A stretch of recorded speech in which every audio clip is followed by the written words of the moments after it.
It's the Bennington show. We had a little bit of technical problems today. Chris Stanley accidentally pissed all over the board, and then jizzed. I just don't understand how both of those could be an accident. I don't know how it went. Piss, jizz, piss. I thought that was impossible. And the way he told me, he said, Ron, I had a PJP on the board. I go, I don't even know what a PJP is. And then he explained it to me. I mean, that sounds like a guy who really likes to piss. Jizz and then piss again. I just hope it doesn't happen on date night. Hey, I'm Ron Bennington. There's Gail Bennington. Yo. I am Ron Bennington. We're the champions of the entire football universe. Although I noticed people less want to talk about it today than yesterday. Yeah, it's weird because in my house it was still conversation over coffee this morning. We're still ready to continue the conversation. Yeah, I'm still watching the NFL Network with it's the game without the commercials, which I know the commercials are the best part, but I don't want to see them or Justin Timberlake, who, you know how we ignored the halftime show? Totally, yeah. Heard from a lot of people that it was blah. You know, I really wasn't focused on it. As I said, that was my time to pace and be away from the TV, think and meditate a little. But every time I looked over, you know, I kind of noticed that it certainly seemed like a lower budget than they have done in the past. Not that I ever care about that stuff, but I've seen... I like a large budget for my halftime show. Normally there's like explosives and, you know, you got someone flying, you know, through the air and there's like, I don't know, sharks and stuff. I don't know. Like it seems like a bigger deal. So it definitely seemed just like a regular old pop show. But I was not focused on it at all. I saw Prince on a bed sheet. That's all I saw. Well, that part was, slightly controversial with Prince fans. Now the word today is that he was going to use a hologram up until the last minute, but Sheila E. told him that because of Prince's religion, he never wanted to be a hologram and stated so. Yeah. And he didn't want his spirit coming back. Yeah. He was, he didn't want anything demonic, and he saw holograms a bit demonic. People were really upset that Justin did not use any other big stars, because that's always fun for people. Yeah, there was no pop-ins, there was no surprise guests, there was no ladies and gentlemen, the rest of NSYNC or anything like that. Yeah, and I think Mary J. Blige was ready to go, and Timberlake said, keep your black ass off my stage. He's and coming off unlikable. All right, people are saying, did Vito sweat fry the board? Stanley shit himself again. Which one of Chris's fat fingers hit the wrong button? Chris is into an entirely new scene that he was obsessed with today, because this is his stash time. And he actually he's got a new, I don't know whether you noticed though, like a new cool fucking thing that he's wearing that he stole from his girlfriend. Oh, really? Yeah. And Chris, go and grab it. So he had that wrapped around his face, right? Mm-hmm. And then he said to me, look how large it is. I wouldn't even call it a scarf. It's more like a blanket. That's a blankie that you have. And he had it wrapped around his face and goes, may I present Butch Cassidy and the Sundance Kid. He's a little self-obsessed. He is. And then he goes, I can't wait to see Big J's face when I come in there tonight, because I'm co-hosting. Oh. He calls it co-hosting. That's so annoying. The bonfire. He's obsessed with himself. It's Chris's time to be Chris. Vito, your mom winning kept you from having the mustache and probably co-hosting the bonfire tonight. Yeah, I think they heard about this mustache and got very interested in Chris. I got a full beard. I'm happy. But that isn't the cool look. I'm like, that we're isn't used to seeing that. And like we liked a time when, everyone got them confused, and now they're going to be like, is that beard guy or mustache guy? We don't like that. We like twins. Twinning. There is a clip that was sent to me about some discussion of Cris on the AA show yesterday. Oh, really? And who is he? And Artie was confused who he was. And his description, because Eastside Dave's name came up, and Artie's description of, is he that guy from Bennington? Wasn't so complimentary, you're saying? No, not complimentary. Look who it is. It's G-Man. G-Man, what's up? Hey, buddy. Hey, buddy, what's happening? Didn't have a chance to call you yesterday, Ron, but I just wanted to celebrate with my fellow Eagles fans. We did it, buddy. How could you even talk that way? We know what you're a fan of. You're not an Eagles fan at all, G-Man. We did it. We're champions, Ron. The bandwagon jumpers. I mean, the amount of people that I saw at Disney World with Big Dick Nick was ridiculous. And then he said something like, there's Eagle fans everywhere. When did this become Eagles Nation? Sunday night? There's just fans of winners everywhere. Yeah. That's really what it is. I saw a really fucking great YouTube that started in the kid's house as the game ended and went out into the streets. He just kept the whole thing going. And I got obsessed with it. Vito, you might want to start thinking stash, dude. The beard looks so fucking 2018. Yeah. But, I don't know if you notice, my mustache doesn't even connect to my beard that well, so I just feel like I'd have a weak mustache. No, I don't think so. I think that you'd have... Why are you being babyish? Because you're not picking up chicks anyway. Yeah, here's the thing. You're going to pick up more chicks with a stash than anything. You don't need to have like a big old handlebar mustache. I think you just have like a gentleman's mustache. No one's asking you to look like a relief pitcher from the fucking 70s. Oh my God, now he's getting the bed off when he laughs. Did you see it? That was like Chris Cough mixed with Barney Rubble somehow. Well, that's cute. That's really fucking cute. All right, it's the Bennington Show, 844 Rock God, 844 Rock God. The Cris Collinsworth hate just won't go away. And there are a lot of people saying he better never come to Philly. But I don't know why I was rewatching the game.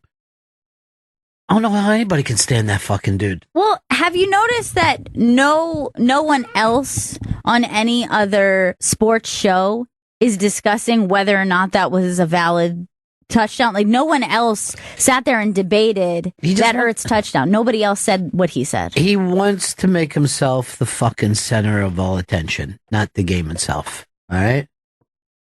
And then he actually said, and I don't know, I may have missed this, why the game was on, or maybe I heard it and just pushed it away, but he's talking about in the fourth quarter, this game is as good as the Justin Timberlake halftime show. That sentence alone made me so furious. Even if that had been the only annoying thing he had said all day. There was 100 of them. But that one was so ridiculous. That's mom talk, not a professional fucking broadcaster. Because the implication is normally the halftime show is better than the game, but in tonight's situation, we actually have the game as good as Justin Timberlake. What? How is this your profession? That's insane. I don't get it. I don't fucking get what NBC is. I don't get what the failing NBC is fucking saying in that, man. Sad. Hashtag sad. Here's our buddy John in Mass. Hey, John, what's up?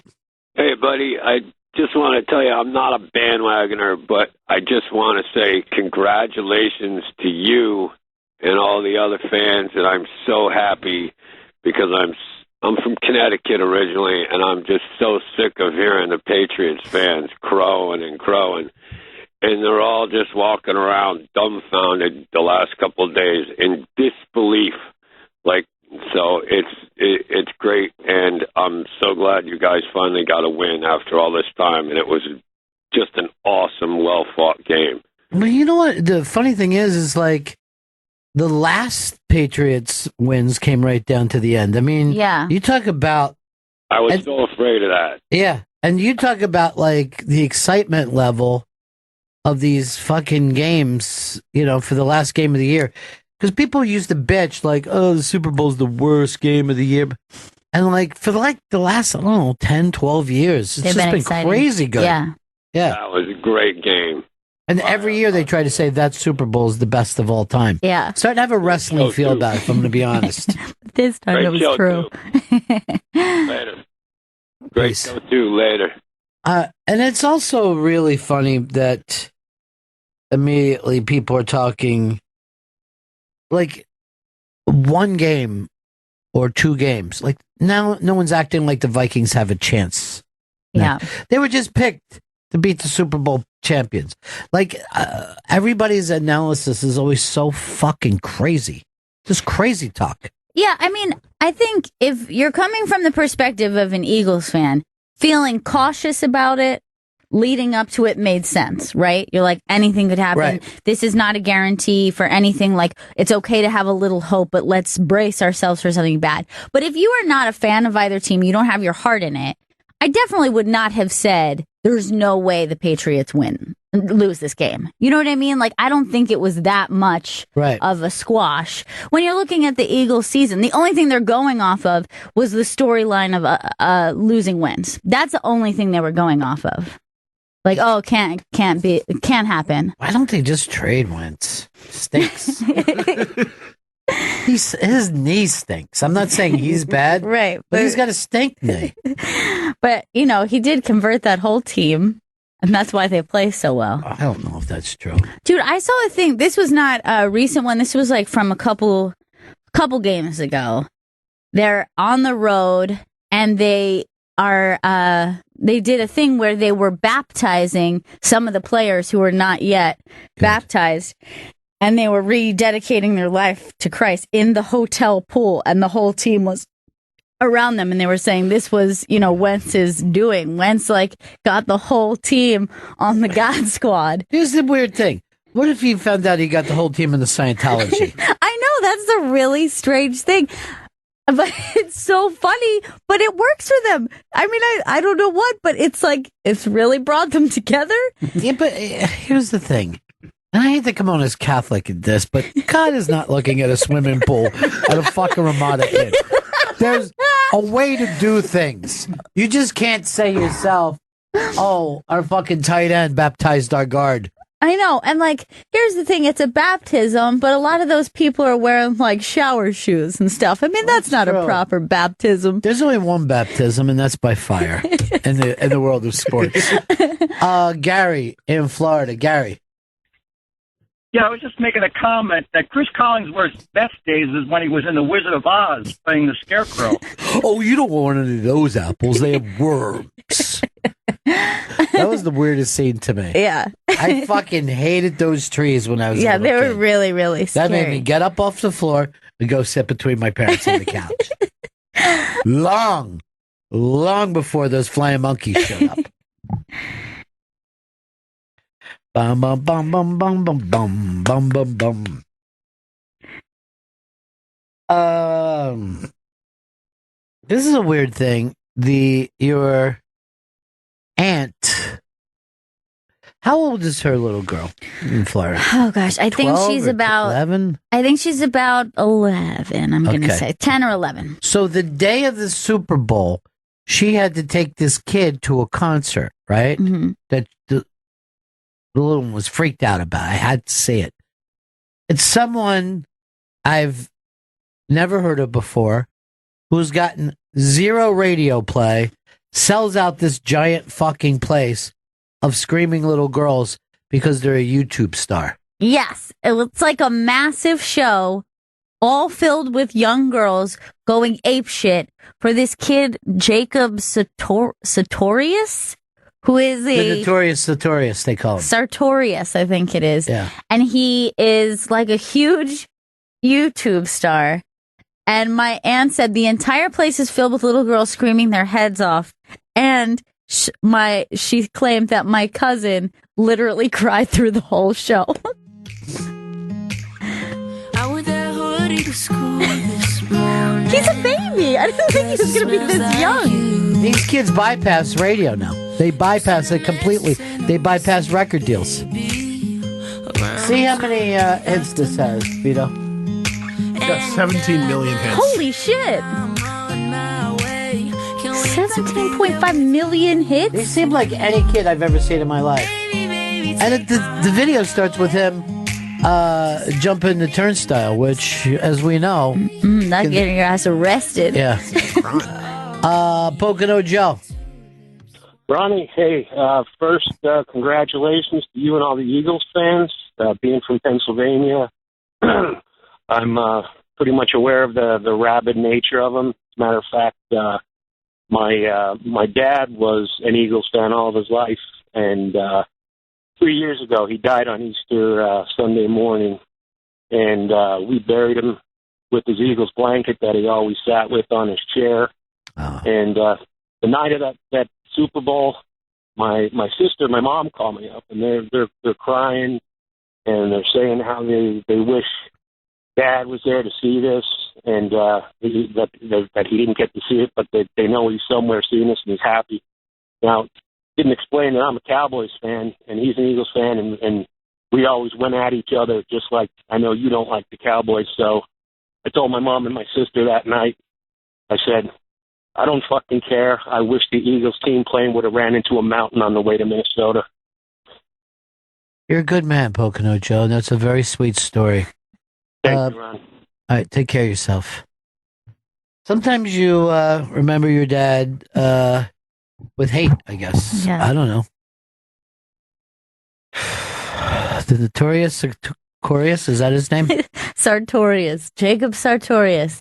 I didn't even realize, I thought YouTube stars were just like they vlog. I didn't realize he was just a musician that just doesn't have any radio play or MTV doesn't want play. it. They don't want it. This is a direct connection to the audience. And I've never heard of this kid before, so I can't speak. Maybe he did get a record deal after this, but you can see how little he is. Yeah, he's now, if you were a radio station, right? Why wouldn't you just start playing this kid? Right. Say, look, the little girls already like him. I don't know what it is about little girls and pop music, but they have run the show for as long as we've had recorded music. And I'm not talking about teens.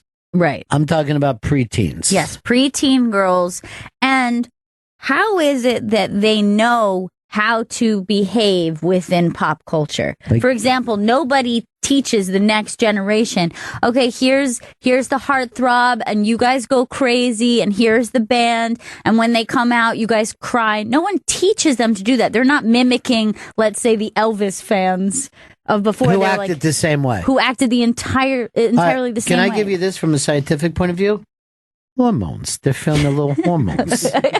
It's got to be that, right? Yes. They start to practice how to be boy crazy even before they know how to do it. Right. Yes, I think that is true, because I can tell you as a young lady, when I was young, I remember the feeling of being boy crazy and that being kind of different than sexuality or sex. Like, you don't understand that those two things are connected. Mm-hmm. You're just like, I like him and I don't know why I want to keep looking at him and I wish I could just like touch his hair, but you don't really understand. That's how Vito feels about wrestlers. Yeah.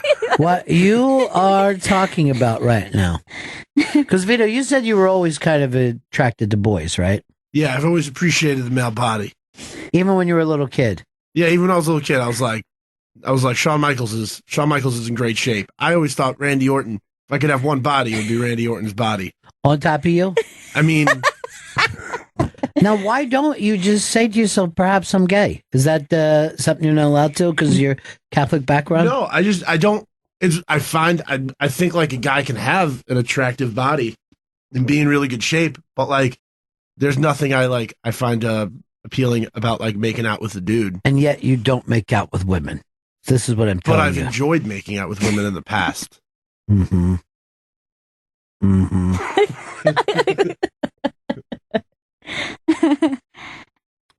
Just accept yourself. That's what I'm telling you. I've been through this before, and I've had to tell people, accept yourself. I don't want to take another 18 years to do it. You know what I mean? I know what you mean. Do it now. Go and get some. Are you still young? This Jacob Sartorius might be the guy for you. I don't know. Give us, come here, put it down a little bit. Look at him here. It looks like he looks even younger there, right? Yeah, like when did he start this? Because I just thought he was little, and there he looks like a baby. There was him 1 year ago with his classic hit or miss.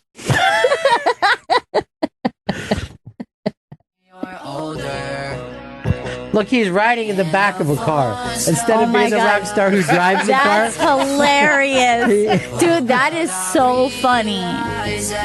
Literally, like, top down, wind in his hair, and he's just like, I'm in the passenger seat, yo. On my mom's whip. Got some thick hair, though. I'll give him that. Yeah, he does, yeah. Good hair is a big part of being a preteen star. For some reason, girls are really focused on the hair. Well, this is how Bieber started. Bieber was like making cover songs on YouTube, and that's how Usher found him. Wait, Bieber was a YouTube? Yeah. Bieber was on YouTube. Usher found him and took him under his wing. There's video of fucking Bieber where he looks like he's about 8 playing the fucking drums. What? He was like a good little musician. Yeah, so that had to go back, 10 years ago? Yeah. He had to be the first YouTube star. Yeah, this is crazy. Look how many fucking videos this kid has out. See if you can't even capture some. Where were they at? Tampa? Yeah, I think they were in Tampa. See if you can't even capture some in-house in Tampa. Because people have a tendency to put up their own videos. I'm going to ask her where she... Oh, there's one where he accidentally swears. That's the other thing. No, not Jacob. Look at this. Holy shit, I don't know where that is. That's Disney. Oh my God. It looks like you're going to pan over and see U2 there or it's something. fucking Woodstock 94.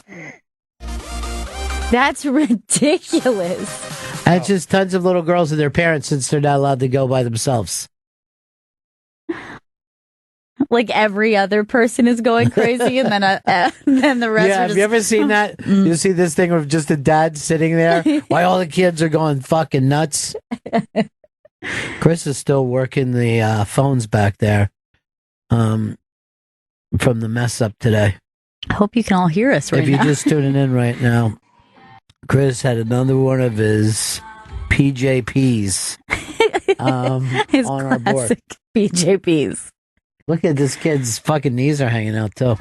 How long do you think the normal lifespan of like a kid like that is? Because one of the things that I was reading about Timberlake that they were ripping him for is that they said he did a dad show, a very safe dad show. But he's old enough to be a dad. He is a dad, I think. Yeah. So, a kid. So then, well, pop music ages. You know what I mean? Pop music is a product of its time. So that's why we're all nostalgic about pop music from the 80s or pop music from whatever, when you were a teenager, because it sounds like that time. It's not like that music is going to be just as welcome. But what is it? You think a 2-3 year thing on that? You know what I mean? Kind of like from 7th grade to 9th grade, and then it's over for you? Yeah, and then what you have left over is the kind of nostalgia crew. Like, to this day, people go see the Spice Girls if they toured, but they're going to be like moms who are like, oh my God, I loved you when I was 14. They just announced over the weekend that they're coming back. They're not making any live music, but they signed like a crazy TV deal and all this stuff without even doing music. Who's this? The Spice Girls. They're doing a TV show. They're doing a documentary. But the big deal is that Posh Spice doesn't have to sing. Right. Because maybe she never Posh? did. Beckham's wife. She's a sexy one. So that's how big. So posh. That's how big nostalgia She got is for them. fat. I'm worried about her. She's got to be at least pushing 105 now. No way. That girl's never seen three figures. Here is Steve. Steve, what's up? Hey, guys. First off, I don't say that I'm not an Eagles fan, but I do hate the Patriots, so I guess fly, Eagles, fly, right? Okay. And then, so only one time in the history of the NFL has the winning quarterback from the Super Bowl been traded or cut after, before the next season, and that was Trent Dilfer with Tampa Bay. And it looks like it's probably going to happen again this year. I can't imagine Trent Dilfer did not win with Tampa Bay. He won with the Baltimore Ravens. If you're going to call, Steve, let's get our facts together, okay? Dilfer was, I would go so far to say, the least talented person who's ever won a Super Bowl as a quarterback. Yeah. I mean, he had zero abilities to play the game. And then he got a job on ESPN. God damn, did he become an expert. This is a guy that used to cry during the game and put a fucking towel over his head. And then he ended up with the Ravens, and they had one of the best defenses of all time.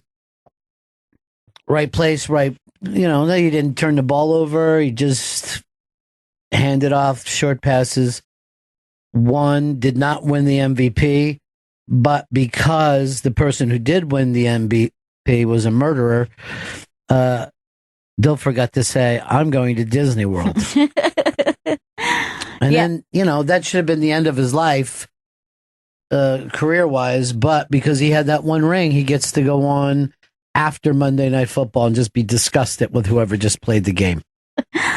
Yeah, for Dilfer, like you saying, just being a crier, being emotional, that is never acceptable for a quarterback. Like there are other positions that you are like, what about you expect to be. Blake Bortles when he just had that tear going down his face? That's a quiet tear. Yeah. You know what I mean? Like you don't want to be like too overly hyped. I think we always want to see like a quarterback in like a very chill place. I know. And that's when you see a quarterback dancing or acting like he's opening up his shirt to show off his Superman thing. You're like, dude, take it down a notch, man. I need you to keep a cool head here. There's other positions you're fine with that kind of like worked up behavior, but quarterback, like you don't even want to see him celebrating too much. You want a quarterback and a fighter pilot to have the same fucking attitude. Right. You never want to be on a plane and just fucking hear from the captain, this is fucking awesome, dudes. We're up in the fucking air. We're up off the clouds. I'm flying with the fucking angels today. How are we even staying up? We're doing it. You're just like, man, I need you to chill the fuck out. You want a pilot that goes like this. Oh, there's a giant fire up here. We're going to have to put that out. There's a hole in the bottom of the plane, so we're going to take it down a little lower. Well, he sounds calm, so everything's okay. Supposedly, that entire thing of fighter pilots is based on the way that Chuck Yeager acted when he was really, and that he would be doing that stuff like, I don't know, they got a little control problem here, but it looks like both the engines are out, so we're just going to float it down easy. And he was a test pilot and stuff, and all the other pilots thought that he was so fucking cool, right? That's why no matter where anyone's from, they got a little bit of a southern accent. I was just going to say, every time I'm on just like a regular commercial airline, hear the pilot come on, I always think that he sounds like mildly Southern, not overly. You don't want too Southern, right, but it's just like a slight twang. You don't want to hear. You don't want to hear dangle, dangle, dangle. You don't want to hear, hey, they're going to come around with a bunch of fixings for everybody to eat up a little bit. Like there is such a thing as a too Southern pilot. Oh, fuck yeah. It's a too Southern anything. I don't want to hear a too Southern bus driver. But yeah. But you don't want to hear a New York accent. No. You don't want to say, hey, this is Vinny. I'm going to be flying you today. What? Captain Vinny. That's what they calls me. No. Yeah, that doesn't sound comforting. What you want is just that nice, barely Southern white man. It is Vinny up front from Brooklyn. If anybody needs anything, gold chain. What? People get a little sexist and racist when they fly. Like, people would just want to see a white guy with gray on the sides. Right. You want that with a touch of gray, as they advertise. Yeah. You want him to look like he's heading the Fantastic Four. Right. That's what you want. You don't want decrepit, but you don't want a young gun. Would this make you nervous at all if you saw a morbidly obese pilot? Just a 480, 490 pound pilot. Someone you're afraid are going to have a heart attack mid-flight? He's wearing a fucking he's wearing overalls and a horseshoe around his neck like he's fucking Haystack Calhoun. I'm always on edge anyway, and it was a funny moment the first time I was ever on a plane. I think it was actually, we were going to Montreal maybe, and all of a sudden I hear a woman over the thing like, "Hi, I'm your pilot today." And I was just like, highly unusual. I don't know why I feel uncomfortable. That flight, 2 women. The woman was a co-pilot too. Yeah. And they both were wearing aviator shades, and they were hot as fuck. Yeah, it was I kind of felt like I was in a porn a little bit. You know how like dudes get fucking mad when their chick is like flirty with a fucking pilot? Every fucking dude stopped and said, "That was a really great flight. I mean, that was a great one flight. At the best." I'm going to be in Montreal for the next couple of days. I don't know about you guys. Doing a couple shows. I don't know if you're interested. They were incredibly fucking sexy pilots. Yeah. Which would make like some kind of a fucking cool movie. Yeah. Have we even had a woman fighter pilot in our life? I can't think of one. It's so weird when you think of how many things that women don't even seem like they try. I'm going to give you one. How many fucking women producers or sound engineers do you ever see like at the Grammys?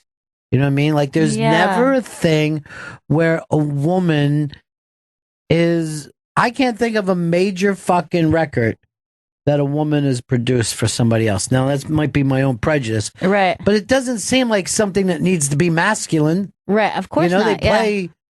They play instruments. Right, and you have female songwriters. Yes, there's plenty of those, plenty of female singers, but you're never like, we're going to check in with our sound engineer, Sally. She's mixing this. Well, I mean, maybe it's just a tech thing because every place I've ever worked at, the IT department is all dudes. It is true. It's always dudes. And it's not even like a certain type of dude. It's dudes of every race, but it's always dudes 100% of the time.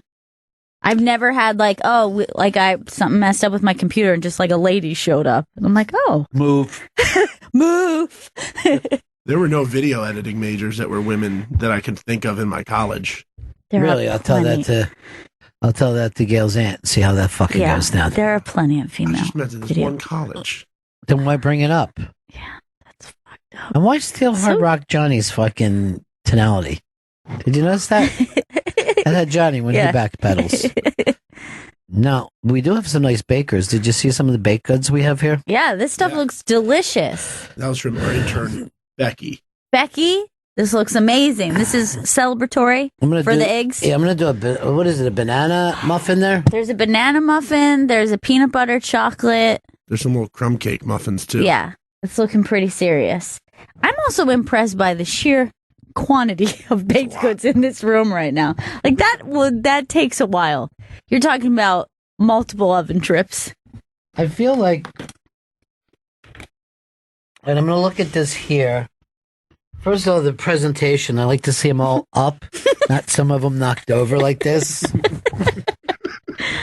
Okay, structurally, this is very sound. Look how that stays together. Beautiful. Yeah. But I'd like to see like a little plastic baby deer or something on the top of it. Right, just to make it fun. It's cooked all the way through beautifully. Yeah, nice bake on that. That's fantastic. I could go so far to say that I could just eat this for the rest of my life and no other foods. That is pretty far. I do feel that way when I bite into something that I enjoy, though. Like 2 weeks ago, I screamed out, "Don't let me ever eat anything but a turkey club at any point in my life again." I hate that feeling when you eat an appetizer and it's so good and you know that like it's going to be the best thing ever and you wish you could just scream at your server, "Cancel the entree and double down on this thing, please." Hey, John, what's up? Hey, congratulations on your win with the Eagles here, Ronnie D. It's so unbelievable. I know. Hey, I was just letting you know there is actually the first female fighter pilot is running for the U.S. Senate seat in Arizona right now. Her big deal was, I think last week she flew around in a biplane going from spot to spot, kicking off her run. What is her name? And I do not remember. I just know she's got a small breast and small butt. But I'll say this. She has my vote. A female fighter pilot running for the Senate?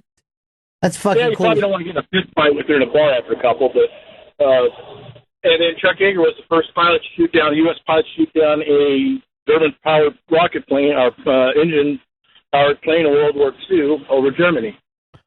John, you're going to do a pretty good prize closet because I like I liked all the facts that you're bringing in. Her name is Martha McSally, which is the best name for a female fighter pilot. I'm sorry, that's Sally McMartha. Did I say that correctly? That's amazing. And I do like that he's like, I don't remember her name, but I do recall the bus says. Well, you're not going to have giant tits being a fucking fighter pilot. No, That's they're going to get in the way.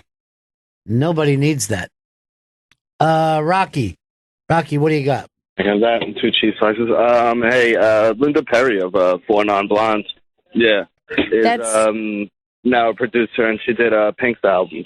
Yeah, I know that she writes a lot of great songs. I mean, she's written a lot of really great pop songs over the last few years, including Beautiful by Christina Aguilera. But she produces as well. I didn't realize. Rocky, pretty good prize closet. Yeah.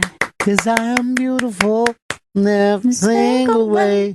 You would bring me down. You'll have to listen to her doing that song, like Linda Perry actually singing Beautiful. Well, I could do that. I work in radio. Mm-hmm. That's very easy for me. See, I broke my glasses. Yeah, what happened? During the show, I knocked them over, and I think the thing hit it, the chair. But today, I mean, I've been nothing but cheaters, right? For the past, I don't know how many years. Today, I'm going for the first time ever to get a prescription. That's huge. That's massive. I just don't want everybody calling me Four Eyes. I want to feel like I can take the glasses on and off. But, and I don't want the guy who gives me, or girl who gives me the eye test to make fun of me. Is this her?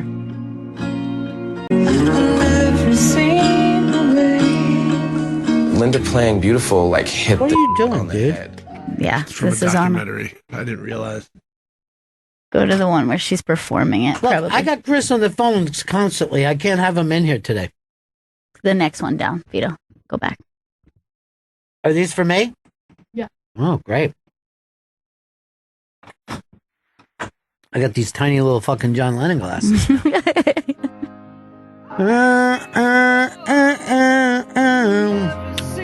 Let me just say this about Linda Perry. She's not my favorite producer. Now, she was a fighter pilot, you said? I think so. I think songwriting and producing is way better than being a fucking pop star. You don't have to go out on the road all the time. Well, that was, remember, that was like Sia's thing, was that she was kind of a musician first, then she started writing music, and then she preferred that, and then when she went back to starting doing her own songs, that's where the wig came. Oh, because she didn't want to be bothered. Because she was like, she was really enjoying having a musical career without people being like, what is she wearing? And like, why does your face... that's the fucking life, man. Yeah. That is the life that you don't have to fucking put up with everybody's, shit that they want to fucking see you every 5 minutes. So just wig head. That's all you need to do. I wouldn't even wig headed. I would just do a fucking hologram of a puppy and have that singing Beautiful. Here's my problem with that song, Beautiful. She says, I'm beautiful, and words can't bring me down. Mm-hmm. And then she goes, so don't you bring me down today. Which is it? Yeah. Can the words bring you down? Or they can't. Or they You're just can't. telling yourself they don't bring you down. Yeah. Well, I've got a feeling that you've been trolled and it still hurts your feelings. Eat one of these. You know what? And then run some into Cris. I worry because he's working with Beanock today. Right. These are delicious. Yeah, they're fantastic. Structurally, they hold up, too. Mm-hmm. Great bake. After that, yeah, it's a great bake. It's got the right proof. Yeah. That's for sure. I like when they do this in there. Oh, but what happened here? I don't know. I couldn't fucking make a cake into a giraffe. There was a fucking grandmother on there that, by the way, I think, what do they have, 3 seasons on Netflix? I think, yeah, just 4. I think they have just 3 seasons on Netflix. Whatever it is, I watched all of them. I think it was 3. I've held off the last season. Really? Yeah. Yeah. I want to wait till a snowstorm. It was, I mean, I binged all the seasons at once and then got the depression of not being able to watch anymore. I can't live like that. How many of these am I getting? I don't know where those came from. Oh, jeez. Oh, my God. I just threw them on the floor, Vito. Now I just ran them over with my chair again. What do you mean you don't know where they came from? I said to get them from my desk, and they got those from there. So there's somebody else's? I might have fucking eye flu right now for all I know. Oh, my God. That's disgusting. So Jen's sick, huh? Mm-hmm. What is it? She's got a bad cold and a cough. And I don't know. It seems like something that happens to all our producers. But she responsibly stayed home. I have never gotten a cold in my life. Really? That is shocking. And the way I do it, and write this down, everybody at home, every day I have a shot, not a full glass, a shot of papaya juice. Really? Okay. Just fresh papaya juice. Interesting. Hey, Rob, what's up today, buddy? Hey, guys. Big congrats to you. You know what? The thing is, I kind of feel like I'm used to being a champion now. Mm-hmm. It's starting to make sense to you? I finally understand what it's like not just to look like, but feel like Vince Lombardi.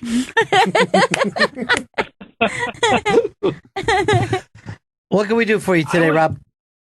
I was curious, which one of the Eagles is just going to totally Gronk out at the parade and be the animal with his shirt off, chugging every beer that's tossed at him? I don't know if I see them doing that. Like, there's a couple guys that get crazy and they put the dog heads on and shit, but there's only one Gronk. Yeah, that's the truth. And that's the funny thing is this team, you know, I said Foles is kind of an unlikely hero, but this team is kind of a little bit clean cut and sweet. Yeah.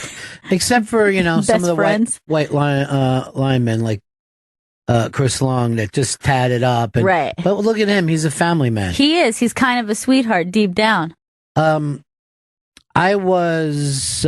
stopped by to congratulate Big J. And Chris Stanley is cahosting on that show tonight. Cahosting, He's the new... Cahost? Yeah, he's the new cahost of the show, and it looks like they could be permanent. Wow. But they were all making fun of the Gronk's TV stand-up special, and I watched a little bit of it, but after I didn't see Gronk's set, which when it happened, there were a lot of people were offended. I did not see it. I heard that some of the stuff that he said there really did not make. Yeah, he worked a little blue, did he? Yeah, he worked a little outside of what we consider acceptable in this PC snowflake world that we live in. And believe me, folks, I'm no snowflake. All right. I'll call a Polish person a luck. That's what I call my lucks. I would never. I go after the Lithuanians pretty good too, man. I give it to them. Anybody from Luxembourg, they're not luxy, if you know what I'm saying. That's unluxy to be born there. I'll do a lot of that kind of shit. Like I'll make fun of famine. Okay. I'll write it famine. Any childhood disease. Okay, cool. Yeah, I don't give a shit. Yeah. You tell it like it is, and that's what I like about you. Yeah. I mean, if I told you what I think of most deities, they'd have to bleep me out right now. You know? I say one of the world's renowned messiahs. I said on stage, he takes it in a keister. I say he walks funny, you know? Edgy. That's my thing.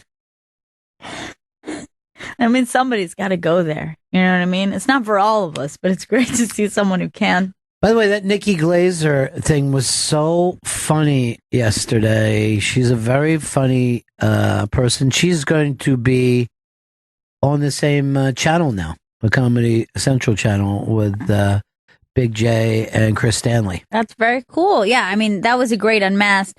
Nikki is so funny, so I'm excited for us to air that. And the reason I say that, I find a lot of her material much more edgier than shock comics. Yes, she is kind of edgy and sexy and, you know what I mean, like sexual. So then why is she hanging out with Pete Lee? That's what I didn't get. She had Pete Lee with her yesterday, and before the show, she's like, Pete, sit in the back. I don't want to be looking over at you. So put her away in the back, yeah. And mean and funny. Yeah, it really made me happy.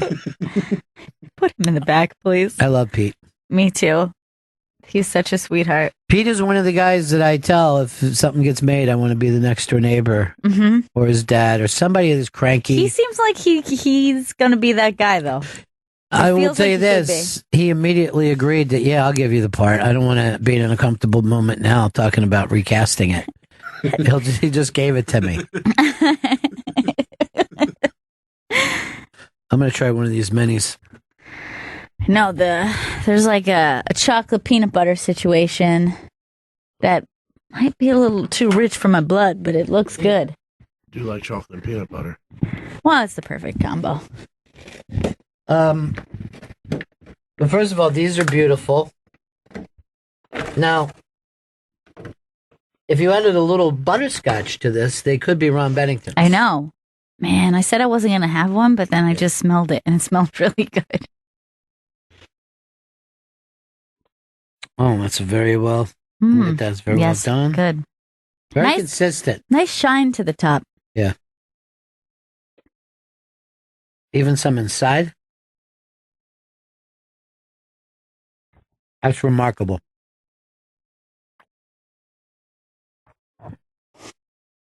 Chocolate and peanut butter work so well together, I'm thinking about making it into a sandwich. Will you use chocolate cake and then peanut butter as the filling? Yeah. It's peanut butter Oreos are on the inside. Is that what they are? Peanut butter Oreos? Yep, it's on the inside. The chocolate cake's a Wowie cake. It's a family recipe. Where did you learn how to bake? My mom, she bakes and she does chocolate molding and stuff. I do the same thing.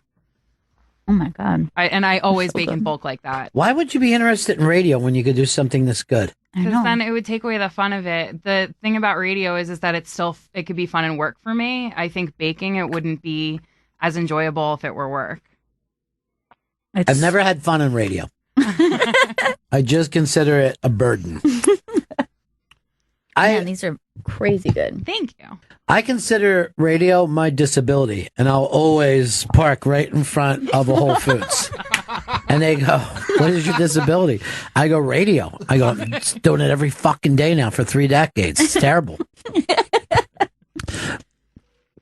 I've put this together and figured this out. I've done over 47 shows in my career. What? Yeah, probably well over. My words just bring me down. I guess I'll bring myself down today. Don't put yourself down like that. That's the Cutter song. Vito was a cutter for a while, and he actually used a hacksaw. Vito? He went right down to the bone with it. God. Vito, want one of these things? You're going to want them. They're so good. See, this is what happens when you're a champion. This is the kind of treatment I guess you get. A lot of talk about Vito and his new. You're going to do your podcast again, right? Yeah, for Celebrity Big Brother. Could I recommend a co-host this year? Yes, you can. Dan Soder.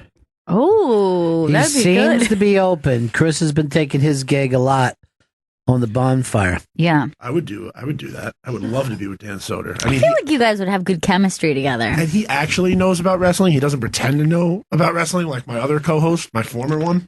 Well, you're talking about Big Brother. I need you to stay on track. I need you to stay on track and not think that it's a wrestling podcast. Oh, no, I just meant Chris used to like to go on tangents on our podcast about And what do I teach you about broadcasting? not to do that.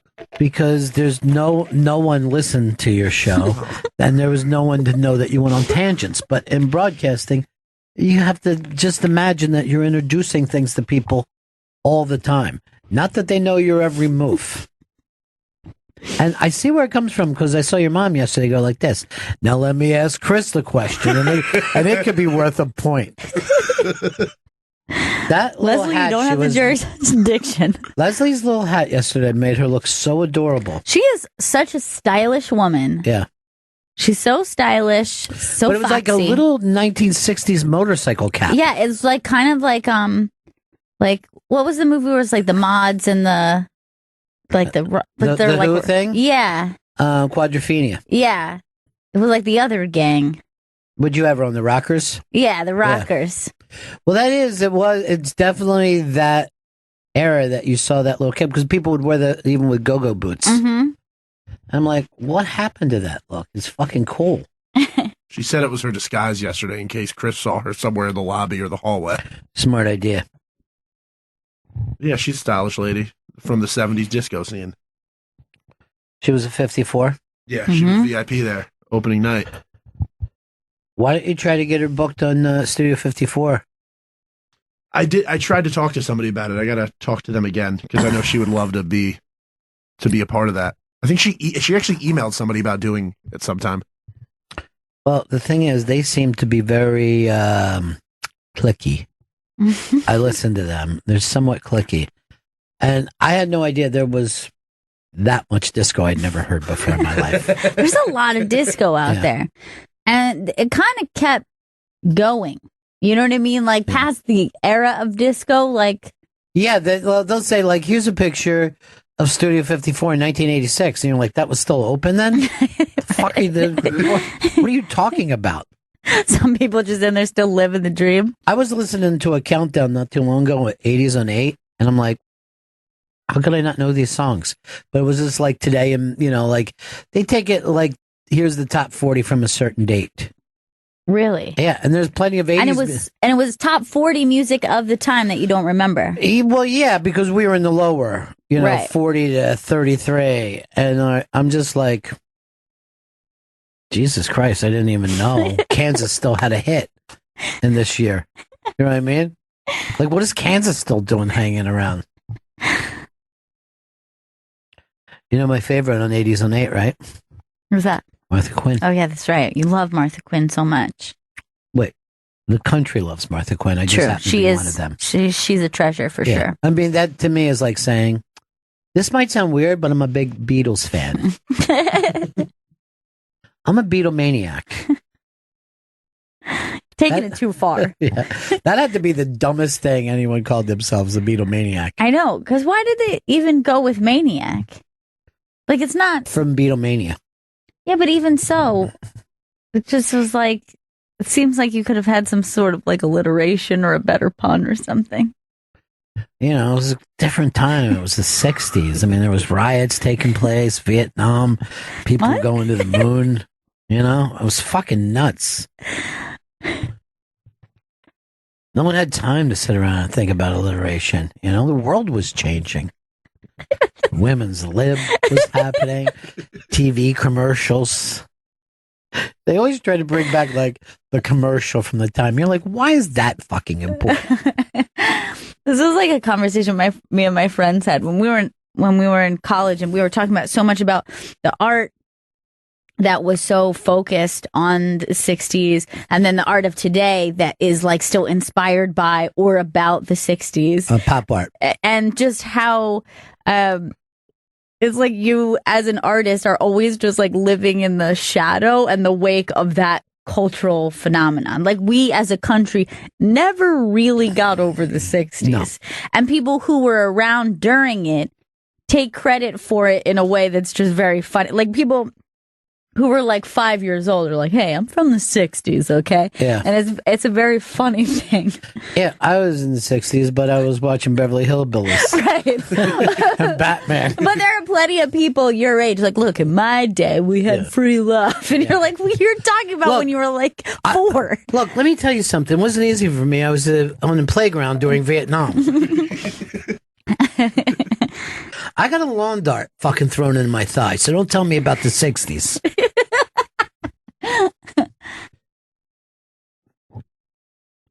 And the fact of the matter is, well, there's a piece on the iBank today that finally all those people are stopping touring. You know what I mean? Like all the classic rock guys are announcing. Yeah, they are aging together. Done, and they're saying can't tour anymore, and people are like, why? And you're like, well, I've been to every city 40 times, and the hips are killing me, lower back, and jaw is throbbing. I just want to sit in a chair and eat downs. They, they had acid back then, so it was really something. I don't even think there was a real rock tour until maybe 69. I think the Stones in 69 were probably like, oh, they've got their shit together for a real tour. They're not just going out doing 4 dates and then going home. And then that just changed everything. Like everything after that became, well, you have to go on tour. Everything after that got, the 70s got professional. Yeah. The fucking 60s were catch as catch can. Back in my day, the 60s. Fucking mad. Yeah. I mean, back then, I remember saying to Andy Warhol, I said, you tell Truman Capote, shut his fucking mouth about Jim Morrison, okay? Or I'll be over here with Martin Luther King, and we will stomp your shit. Everybody was mad that they had a Martin Luther King selling cars bit. Well, that's what he dreamed of, right? He dreamt of a day where a Negro could drive a car down the road and only have a small chance of being shot by police. Yeah, I found the commercials this year to be so forgettable. Like literally the only one I remember, just because it was actually a Super Bowl commercial in the way that it was like weird and like just trying to be crazy, was the one with all the Giants in it and they're doing Dirty Dancing. Other than that, I cannot recall another commercial. That was the number 2 on the ad meter. Yours came in second. The first was, it might have been a Bud Light. Vito, we have to have you in this room today. Chris is in the other room. Oh, you didn't do that? No. That Chris, we gotta have you fucking not doing shit like that, okay? What did you just do? Why am I holding my heart? I know that that's obvious. Why are you still on the phone constantly? Are you just trying to keep this thing on air? Yeah, there's servers down, and also there's also Wi-Fi issues, so I'm working 2 different departments trying to make everything All right. All right, let's go. Work 2 different departments. There's been a meltdown, and the atomic core has burned through. Why don't you back burner one of those? Circle back when you're ready. Vito, do you have the live reads for today? Yes, I do. All right. Live read is us doing a commercial. I don't want to scare anybody about this, but you are a hot sauce guy, right, Vito? I love hot sauce. And is Vito? Chris, are you also? Love it. Which one of you guys took the Fuego Box last time we had it? I took the Fuego Box. And are you done that already? I still have some of the very hot ghost pepper stuff because it's just I can't use it. But they had another hot sauce that I've gone through already. I love it so Why much. don't you put the ghost pepper, like, without telling your girlfriend, just on her food every once in a while? that's great. Just a couple of drops, even when you're at a restaurant. I'll try that out. Hot sauce, it seems like it's like the same time as craft beers. Mm-hmm.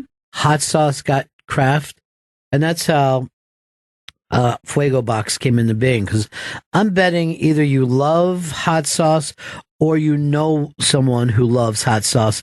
Well, FuegoBox.com has created the perfect product for anyone who does. Fuego Box started out as a search for the best hot sauce in the world and has now turned into the #1 hot sauce of the month club. Every month, the hot sauce experts at Fuego Box taste literally hundreds of new sauces and choose the best 3 to send around to its members. These aren't just burn your tongue off sauces. Many of the sauces have a nice kick, but Fuego Box is focused on flavor and high quality ingredients over heat. They have to think of it this way too.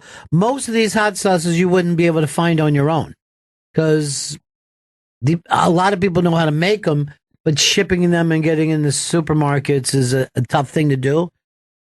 So this is your chance to get these really cool hot sauces that you couldn't get anywhere else. It makes the perfect Valentine's gift for your sweetheart. They're giving you 10% off your first purchase. Just enter the code Bennington at checkout. On top of that, any 3 bottle subscriptions come with free shipping. That's FuegoBox.com, promo code Bennington for 10% off the best hot sauces you've probably never heard of. FuegoBox.com. Enjoying some lovely cupcakes here today on the Bennington Show. Becky killed it. She's a master baker. Becky killed it.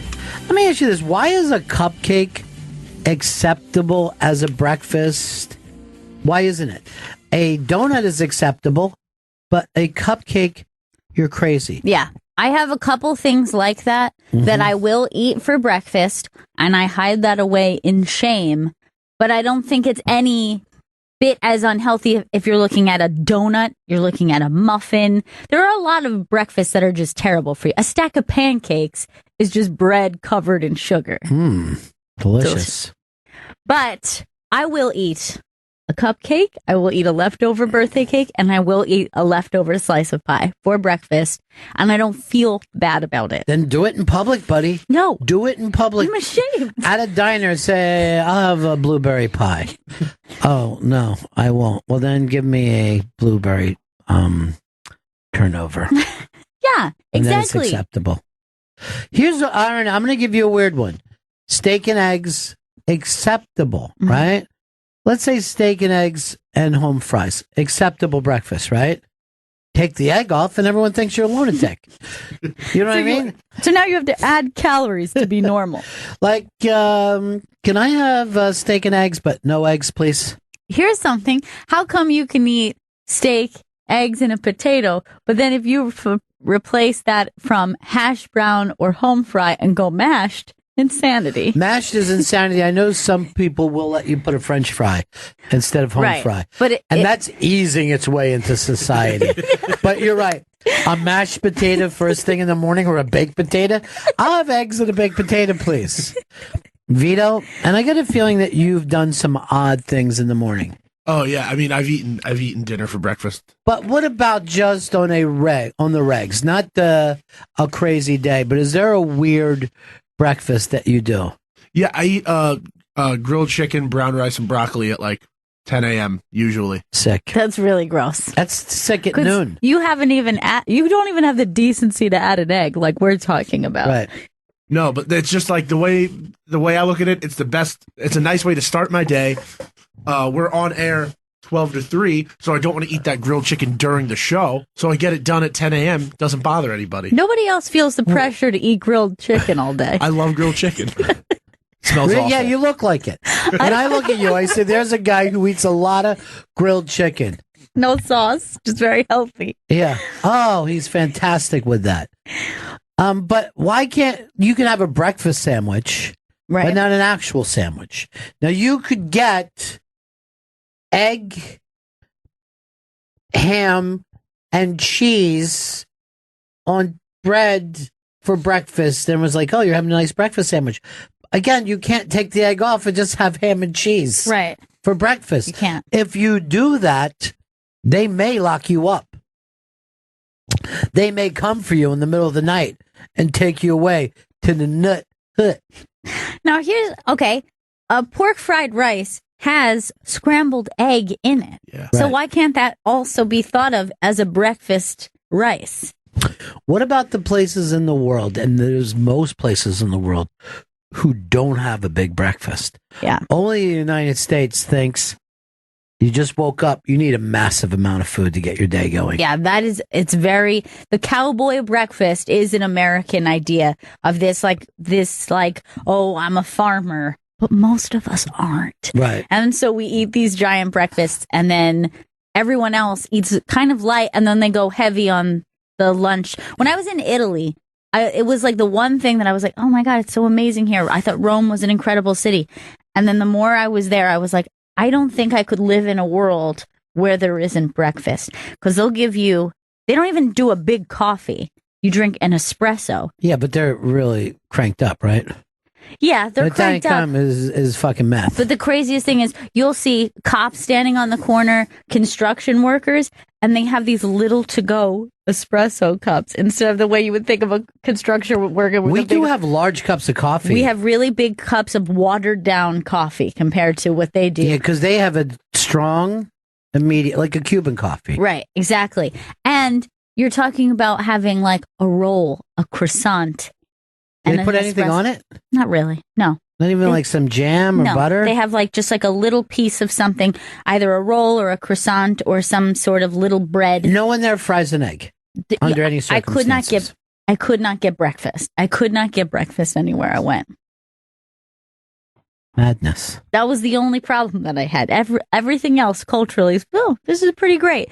But I was like, I don't think I could live in a place that doesn't value the big breakfast.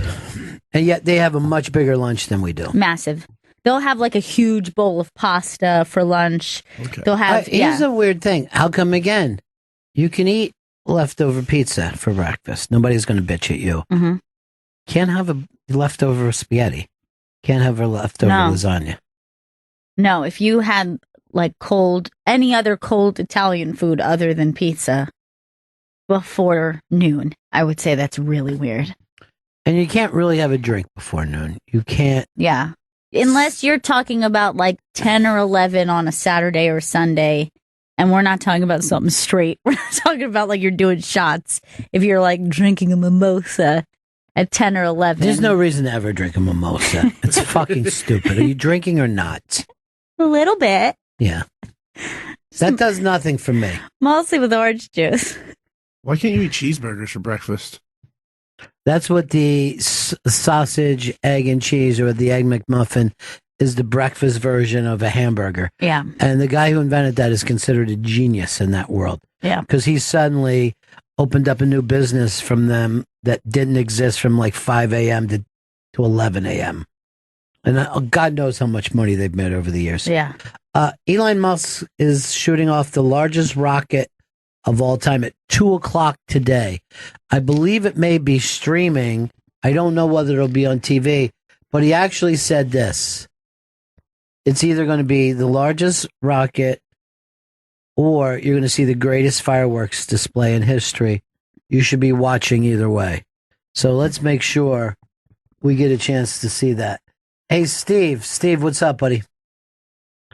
Hey, I get my kids up in the morning to get on the bus, and when I'm late, I'll give them like goldfish crackers or something like that. And my wife flipped out. I mean, essentially that's cereal without milk, but she just can't get it through her head that they're eating crackers at 6:30 in the morning.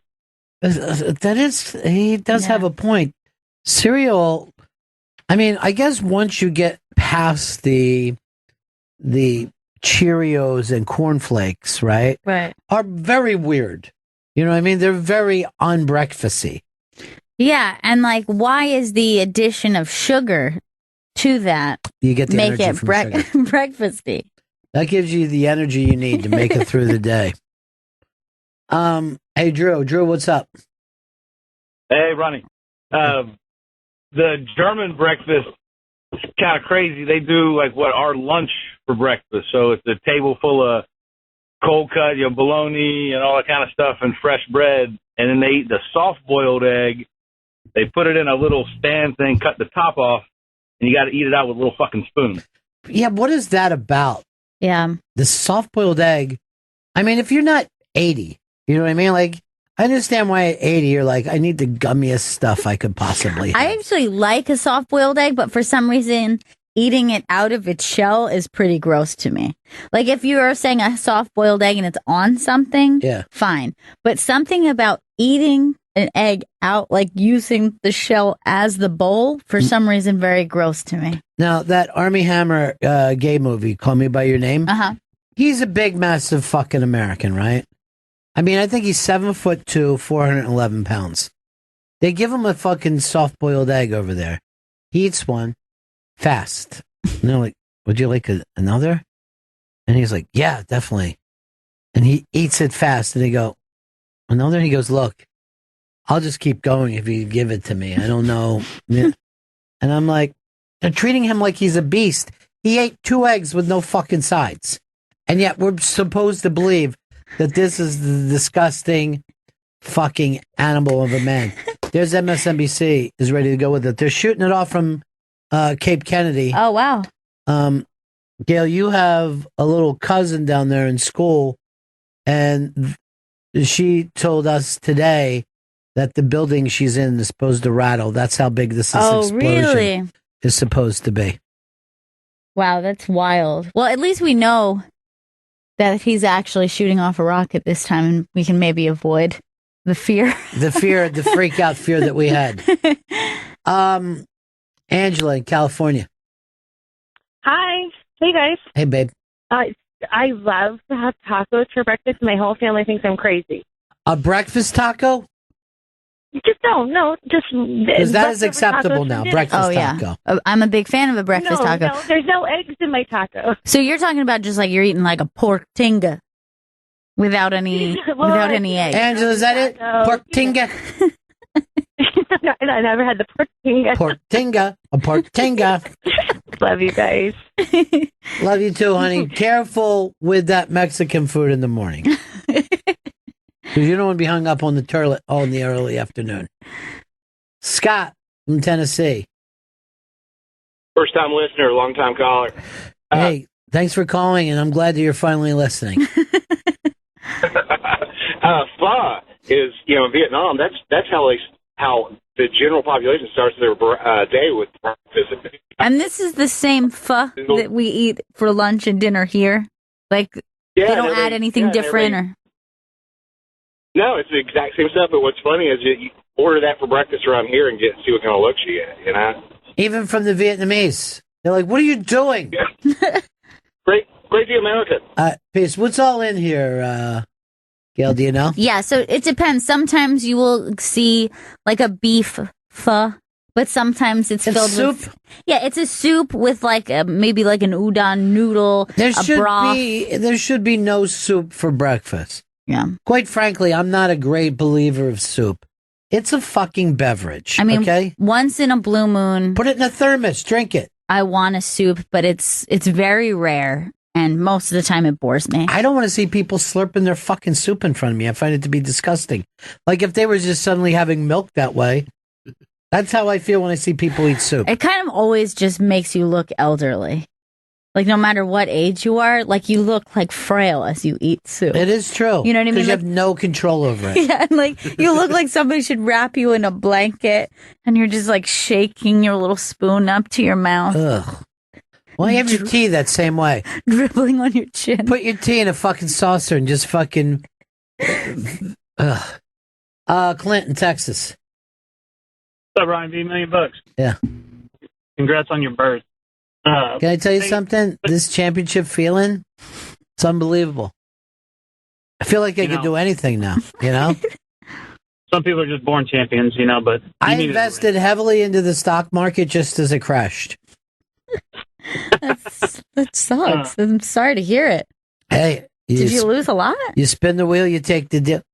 Let me just say this. To you, it would be a lot. To me, it's simply an afternoon's fucking money. Pocket change. When you give up the booze and the powders, you got to chase that dragon somehow. That's right, my friend. Because the dragon keeps moving. You know what I mean? Oh, yeah. Stop chasing. Dragon chases its shape. That's what I like to say. So, in South Texas, have a lot of Mexican breakfast. Like, there's probably, I live in a town of 100,000. There's probably 45 really good Mexican restaurants here. But that's fantastic. I don't ever eat eggs with my breakfast tacos because they have a lot of called barbacoa or lingua, like picadillo and stuff like that, and none of it has egg in it. So hardly anybody I know eats egg in a breakfast taco. So the only thing that makes it a breakfast taco is the time of day to you. And bacon and sausage. Yes, and the bacon, sausage, and the fact that I have coffee with it. That's what really sets it off as a breakfast. Right. So your beverage makes it a breakfast taco. I was doing a show here, and people did not realize that the Taco Bell hard taco shell is not a taco and it's not sold in Mexico. No, that's not a thing. I think it's when they all found out that the Dorito taco shell thing, remember when that craze was on? And they're like, why don't they do this in Mexico? And I'm like, well, they don't even have hard shells. No one on the fucking show believed me. That's insane. Yeah. It's, to them, a taco is a soft shell. Vito, did you not know that either? I didn't know that until right now. I thought that why not both? The whole commercial. Yeah, but that's a El Paso, like that's an American commercial.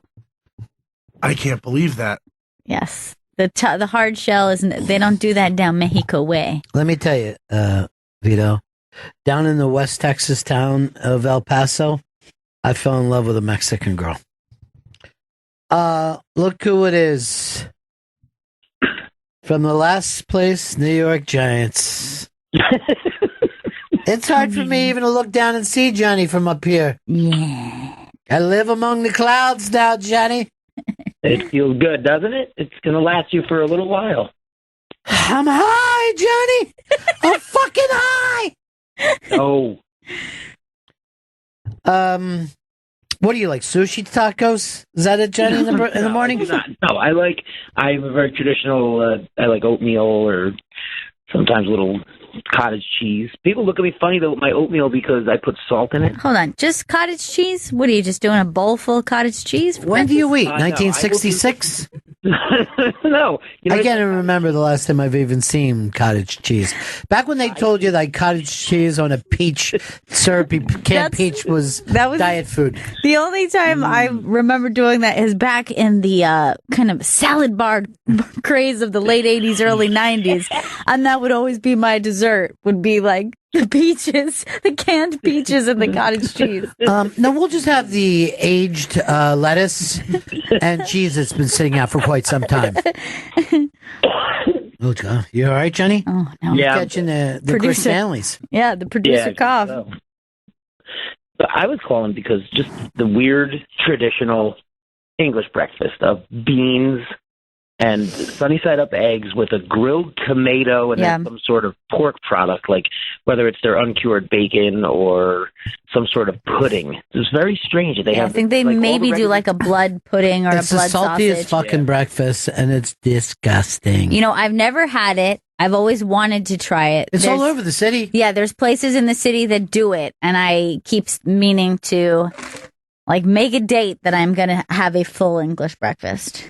It's just weird. The beans are the thing that throw me off. You know what? I like the beans are weird, but like that I think I can take. But like that stewed tomato or the grilled tomato on the side. It's horrible. I had it on a fucking English like battleship, a Navy ship, on a Christmas morning one year when I started radio. We had to do a show from this fucking. It was like their English version. And I'm just surrounded by metal, right? Everything, like, you're walking through these little things of, like, iron, and I'm already just grossed out. Like, how do you guys put up with the iron all the time? And then they laid out this fucking salty, shitty breakfast. Oh, God. And I'm like, do you realize you guys can walk a block off here and have a great fucking meal? It's our cheapest meal of the day. Yeah. There's still plenty of places in America where you can walk in and have breakfast for $5. It's amazing. Not in New York, though. No, not in New York. But when I travel to these places, I'm in awe and so happy. All right, Johnny. Bennington's. Peace. Enjoy the feeling. All right. Dan has a spy report for us. Dan. Ronnie B. What's up? Hey, just wanted to let you know they're on permanent hold for the launch. They moved it back to 3/19, but then they put it on hold. They can shoot for before 4 o'clock, and then the window goes over to tomorrow. So upper winds is what they're calling. Oh, when you said 3/19, I thought you meant March the 19th. Oh, no. Yeah, this reminds me of when I was a kid. It seemed like every fucking launch was delayed, and I used to be pissed every single time.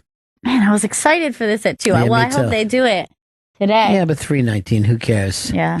3/19. Now it's 3:45. Oh my God, this is Jesus getting worse. Christ. Just tell them fuck it. If they don't want to launch, then don't launch. We shouldn't be more serious about this than them. Let's go over here to James. James, what's up? Yeah, congratulations, Bennington. I'm just loving it. I'm just feeling fucking unbelievable right now. I'm high as hell. No matter what, they can't take it away from you, Ronnie. They can't take it away. They can't take away the magical winter of 18. But I have to know, is tomato soup on the list of no soup? Because I've never had a grilled cheese without tomato soup in my life. I've never even seen tomato soup since I was second grade. As the last time I saw somebody have a grilled cheese and tomato soup. Yeah, it's been a while for me. Here's the thing. I don't think that you need a spoon with tomato soup. Put it in a fucking thermos and drink it like a man. Cup. Huh? Tomato soup comes in a coffee cup with a grilled cheese and maybe some chips. What do you do? Break up fucking crackers and throw them in there? I guess I could put up with someone drinking a coffee cup full of soup.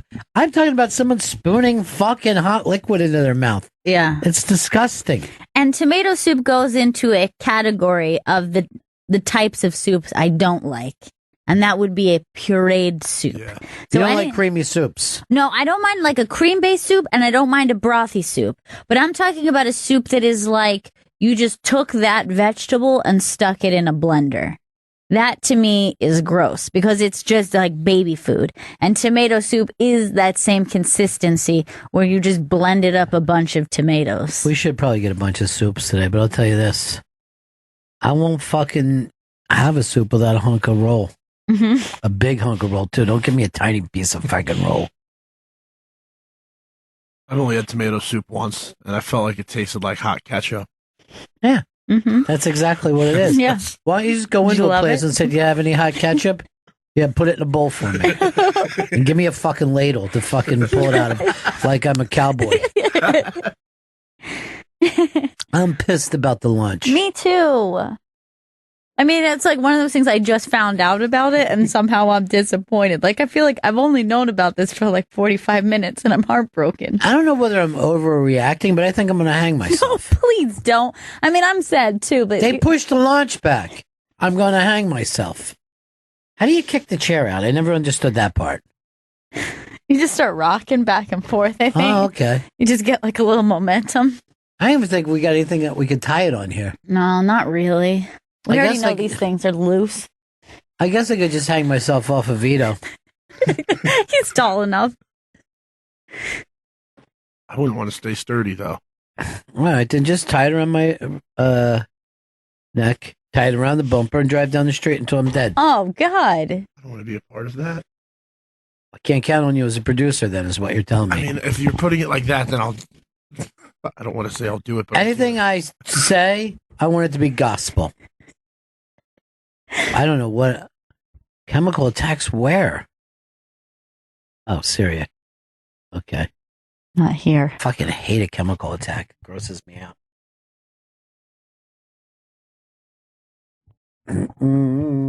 Because it said U.S. in there, Yeah, so yeah. it sounded like in the U.S., but U.S. there's like... gravely, it's alarmed by reported chemical attacks. I'm like, what? And then I just see war in Syria up there.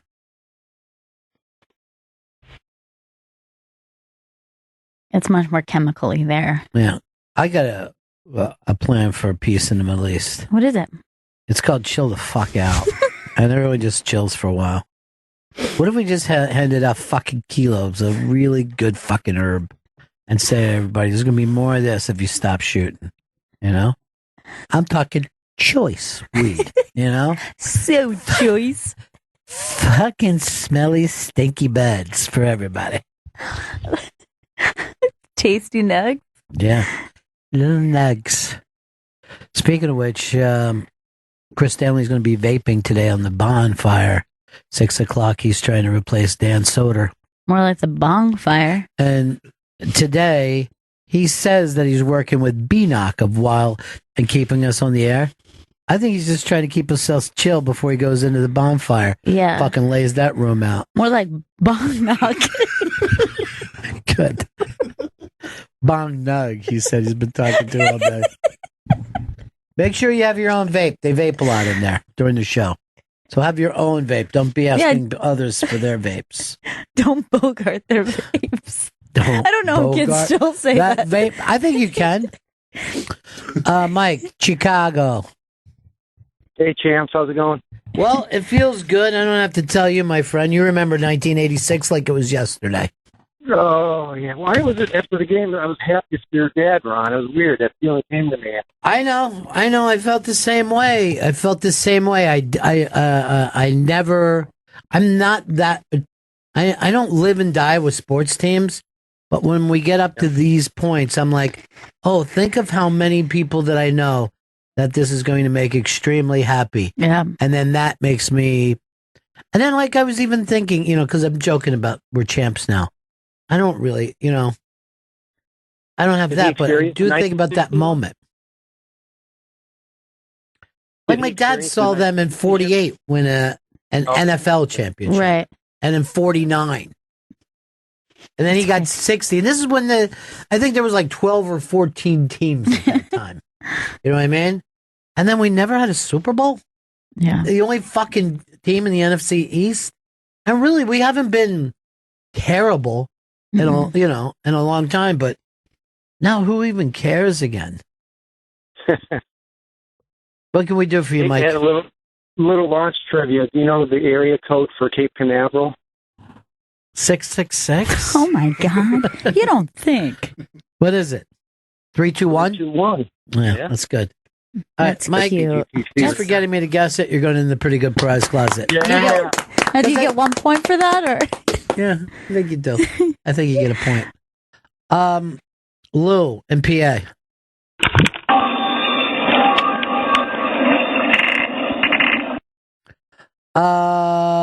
It's our buddy Chuck. Long time. Chuck, what's happening? Yeah, Ronnie, how you been doing, man? I ain't been in the network in a while. I've got a couple of things. I know you watched the ball game. You know when that guy got knocked out and they drug him off the field? Yeah. Mm-hmm. You should have fucking heard that live. It sounded like somebody hit a fucking car hit a tree. Well, it was one of those things that you knew he was out the second he got hit. Yeah, that was a rough one. Like, that, and, scary. And whoever was talking about grilled chicken for breakfast, go to Waffle House at 1 in the morning and order a grilled chicken omelet. Okay. They're good as hell. I remember that. I mean, they're pro tip. Have you ever been to a Waffle House before? No, I'd never been to Waffle House. Well, then why are you saying yes? Oh, fuck. You ain't never had your dick sucked either, have you? No, he hasn't. I mean, they're one and the same. All right, Ronnie. Y'all, hey, I hadn't listened in a while, but I missed y'all. I've been out of country, but I sure is glad to get back and hear y'all. All right, thank you, my friend. Take care of yourself. It got nasty real fast with Vito, didn't it? Got nasty real fast. Sure did. Coming up in a little bit, Luis J. Gomez. We haven't seen him in the forevers. I cannot remember the last time I saw him. Is going to be stopping around. He's still the big host of the comedy roast every Wednesday night, and it sells out, and people will be like, roast battle, yay, roast. And he gets up there like, this guy doesn't like this girl, let's let him go. And it's very, very exciting. I've had the opportunity to judge it a few times, and I'll have to say to people, it's like, let's suppose it was Gail against Vito. I'd have to say, Gail, good job in making fun of Vito. And Vito, some great comebacks against Gail. I got to pick one of you. I guess I'll pick Gail. Yeah. Oh, man. And then that'll be it. That's what I would do as the roast battle judge. Nice. Or like when you snapped on him and you played the dozens on him and you got him. I went with all those weight-related remarks. Yeah, you found something that bothers him a little bit, and you just made it bigger and bigger and bigger. I mentioned that his dad died when he was young. They do that all the time. They do it all the time. And then normally say that dad fucked them when they were younger. And I'll do this during roast battle. Oh, shit, son. Oh, snap. Snap it. I like this travel thing that is up on the iBang. People post the same travel photos on Instagram, no matter who they are. Yeah, it's so annoying. I mean, there are a lot of just overdone social media photos that you see like in common, but the travel ones are the worst. And if you go to the iBank, you'll see there's a video up, and they're literally just putting in the same searches and same hashtags, and you see people doing the exact travel photos, and they're so tired and obnoxious. But you don't know all these people.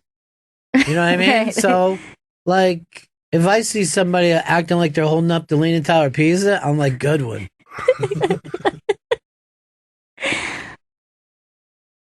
And Chris did do... everybody holds up a cocktail to the Empire State Building? Yeah, so this must be... I was trying to figure this out, too. So this must be a rooftop bar that they must have Googled. And, I mean, they must have put the... okay. And then, for some reason, everyone gets the same idea to then hold up their cocktail as they're enjoying it. I don't know why? exactly. This is supposed to be like my drink's as big as the Empire State Building? Don't really know what it means. But a lot of times someone sees that someone does that, and then they're just like, well, I don't have an original thought.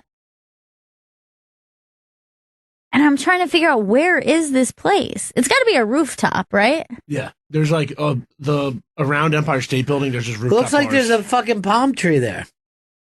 Why would there be a palm tree in New York City? That's got to be... Maybe there's another Empire State Building in somewhere tropical. It looks just west of Louis it. J here yet, guys? Not yet. Okay. You know how Puerto Ricans are. Mm-hmm. Day runs late. That is cool that you hold a drink up to the fucking thing. Like, Cheers. Cheers, New York. I fucking heart you. Look at me, cunts. I'm in New York. You F-tards got to know who's in New York right now. The one that I hate the most, and it's really, really overdone, is like feet on the beach.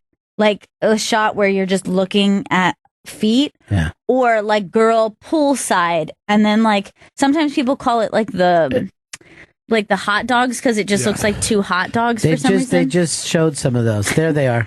There's the hot dog shots. I hate that. I hate it so much. And it's not just like Instagram. Like if you just go on, like most of your friends, if they're on vacation, will do this shot. And it's just like, I normally don't have to see your feet. So I do it's that, just like... but in the snow. I'll be just like getting some snow. Fucking freezing my ass off. And feet. Check out these little piggies. These little piggies went to the hospital. Also, this is the half in water, half out of water ass pick. Yeah. Love it. And then I didn't realize this is such a crazy trend. I've seen it a couple times, but the amount of people, it's like you have your boyfriend take the picture and you're like leading them into paradise. There's like hundreds of these. These got big when like memes first started, and there'd be inspirational quotes from women over like pictures of them and their boyfriend on vacation. What would they say? What would the inspirational thing be? They'd be like, "I'll be your rock if you be my soil." What's that mean? Why would you want to be pants? Why would you want to be someone's soil? Like you should be. I'll be your cock if you'll be my vajayjay. That I can agree to. All right, let's break here, kids. When we get back, Louis J. Gomez Bennington. I'm betting you either love hot sauce or you know somebody who loves hot sauce. Well, FuegoBox.com has created the perfect product for anyone who does. Fuego Box started out as a search for the best hot sauce in the world and now has turned into the #1 hot sauce of the Month Club. Every month, the hot sauce experts at Fuego Box taste literally hundreds of new sauces and choose the best 3 to send around to its members. If you're like me, you do not like burn your tongue off sauces. This is not that. Many of the sauces have a nice kick, but Fuego Box is focused on flavor and high quality ingredients over heat. If it makes the perfect Valentine's gift for your sweetheart, they're giving you 10% off your first purchase. Just enter code Bennington at checkout. On top of that, any 3-bottle subscriptions come with free shipping. That's fuegobox.com, promo code Bennington for 10% off hot sausage you've probably never heard of. Fuegobox.com. It's the Bennington Show on a Tuesday. So excited to see our old pal Luis J. Gomez with us. What's up, doggies? Luis J. Gomez in the house. Are you still running your cool roast battle show every week? Yeah, we got it every Tuesday at the Stand. Usually Tuesdays. Tomorrow night we're doing a special. This week it's big JFL season, so everyone's doing the auditions. Oh yeah, so you're not doing anything this week? We moved it. Tomorrow night we're doing the opening round of the Winter Tournament of Champions, which I would love. You should come out and judge. What are you doing tomorrow night, Ronnie? I'm going to be at the Stand early on Wednesday. But how many judges do you have? I will make sure. I will have the number of judges that you want to be there. Oh, let's go. One judge. Just one judge. I don't want to dress like King Tut. Yeah. No, I will come and do it no matter what happens. I don't want you to make special for me. Come do it tomorrow night. It's stupid. Here's the thing. Even if you don't like roast battles, I think they're good because for like dirty comedy and like edgier shit and like ballsier shit, it proves that people still want to hear it. It's one of the only shows that you can really say anything, right? You know, and the judges have a lot of fun, and the audience always has a lot of fun. Well, you can shock the audience saying almost anything these days. It's actually, and I brought this up not too long ago, comedy is dangerous again because the audience is so cringy. They worry more. They do, but the problem is, I mean, comics don't want to make the audience cringe. You know, you want to kill. Everyone's trying to murder, so you end up conforming to that. But is there something good or a challenge in that too? Like, do you want for you to be able to say edgy stuff all the time and everyone just go, yeah? I mean, isn't the point of saying something edgy the idea is that you're pushing the envelope? Yeah, but you don't want to push the envelope when you're not. That's what I think Lewis is talking about. Right. Like, it's one thing you're like, I'm gonna craft this joke to work, but now you're finding out people are offended by more and more things. Right. But they're not. Here's the thing: they're not actually really offended. They're just. It's how it's packaged, right? Mm-hmm. So when you see a show like Roast Battle, right? You know, people, they're not as touchy. Even people in the crowd, if they were at a normal stand-up comedy show or watching an NBC sitcom or whatever it is, they're almost expecting a different thing now. And then when you see a show like Roast Battle or a show like Legion of Skanks or, you know, these shows that kind of the point of them is to either be dirtier or darker, you see that when people are expecting it or they're there for that, they go, oh shit, this is awesome. And I just think it's kind of creating more of those vehicles for that type of comedy. And that's kind of what I do with Gas Digital and, you know, all the various projects that I'm involved with, because I don't have the ability to not, be the shit that I like. You could never bonfire. You have to Legion of the Skanks. Yeah, no. I mean, Bonfire, it's cute. It's fun. Yeah. For the kids. If you're driving home, like in the afternoon, right. You got your kids in the car, you guys want to just all... Now, it's like a Bruno Mars song. That's what it reminds me of. Okay, that's nice. Good, good song. That's good. That's a halftime show. Yeah, that's a halftime show, and it's cute. Now, here's something that happened. Soder, and he is very acceptable, you know what I mean? He's very acceptable, middle-of-the-road comedian, even leaning towards kid parties. Yeah, doesn't take any chances, but we almost don't want him to. Yeah, that's exactly right. We want to feel safe with Dan. Mm-hmm. Now, it's like a nice, like your parents' arms just hugging you. And now, here's the weird thing, though. Every time that he has to go do his big hit television show, Billions, Chris Stanley goes and fills in now. He's become this regular. Yes. And I'm like, why not Luis J. Gomez? What are they afraid of to have a Luis J. Gomez in there? I'm a little dangerous. Mm-hmm. You know? Yeah. That's the truth. And you think Chris is maybe tamer? He's a yes man. Like he is. Chris is like he's like water. You put him in anything, he's gonna fit. You know? Oh, okay. Okay, you water it down. He's like a watered down. Yeah, he's watering things down. That's a good way to describe it. And is that why you guys put him in this tank now? Well, he's in that tank because he claims that he's working the phones to keep us on the air because there was a problem. But the reality is, he's saving himself up for the bonfire, and he's written a couple jokes. Okay. You know, He's not even listening right now. He's actually doing research for the bonfire. He goes, can I try a couple bonfire things for you? And I go, sure. He goes, that's right, Jay. Or, you got it, J-Man. Does he do any sounds? Is he like, oh, God? He does do that, but not as good as Soder. No. I mean, Soder is the voice guy, you know. I'll tell you how edgy Louis J. Gomez is. Reeks from marijuana. Yeah. Oh, yeah. Reeks from it. Actually, as I was walking up, you were already in You got here. high. And I was walking up and I could smell it so strongly in the hall. I almost walked in like, whoa, the hallway smells so much like. And then I opened the door and I was like, oh, it's Oh, it's yeah, in you here. forgot. Yeah. It's Louis J. Gomez. Yeah, it's not that edgy. You guys just can't smell cocaine. I do. Unless you get I do really smell close cocaine. to it. Yeah. You're really in there. love the smell of it. Mm-hmm. Yeah. Now, why don't you stop by the bonfire tonight, though? The bonfire? I wasn't invited. I was there last week. Yeah. I was. But why not the co-host? Why am I not the automatic, complete Yeah. fill-in co-host? Yeah. I think, if I would guess, if I was producing the show, and I'm not, they Christine. hired superstar executive radio producer Christine Marie Evans. She's unbelievable, to do the too. job, And if I was doing it, I would say, hey, I want to create some sort of differentiations between Legion of Skanks and the bonfire, You don't want to have the same show over But and over why again. not try to bring some of the Skanks fans over to see what a watered-down version... They're not into the bonfire. The Skanks fans. I don't want to create any riffs. Jay, by the way, Jay's going to get mad at me. He's going to call me. He's going to be like, dude, why are you creating a whole beef with the bonfire for no reason at all? And to be honest with you, I don't know why I do this. Yeah, but all you got to do is pull the string and I'll get going. Fuck Jay, fuck Dan. Take the show off the air. That's what I say. But here's the thing, though. I was just surprised that it's Chris Stanley. Yeah, like All the time. You wouldn't think, like you would have thought Lewis is the obvious next choice. Yeah. Chris Stanley looks like he he's like won't in a- even pay attention to the show that he works for. He's got his back to us all day. He looks like he's starring in the movie about the first radio station ever. He is. He's like a watered down Wolfman Jack, kind of puppy boy. It seems like a lot of his descriptions have to do with water. Yeah. Yeah. Agua. I don't know whether you saw that movie Waterworld, but Chris Stanley with the mustache looks exactly like that dude, Waterworld. The guy who drinks his own pee, you mean? All right, so tomorrow night, I got to tell you this. I was walking down the street, and a kid stops me. Obviously, I get this a lot. But he says to me, oh, my God, you're a judge on Roast Battle.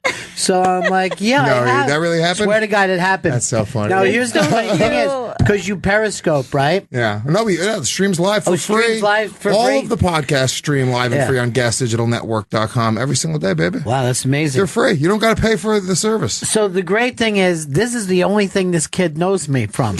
A once-in-a-while judge on Roast Battle. And then he starts bringing up all his favorite roasters to me, who I have no idea who they are. But I'm spending my time going like, yeah, he's great. And I'm like, hey, you like Lewis? I'm trying to get something that I could... Did he say he liked me? No, he loves you.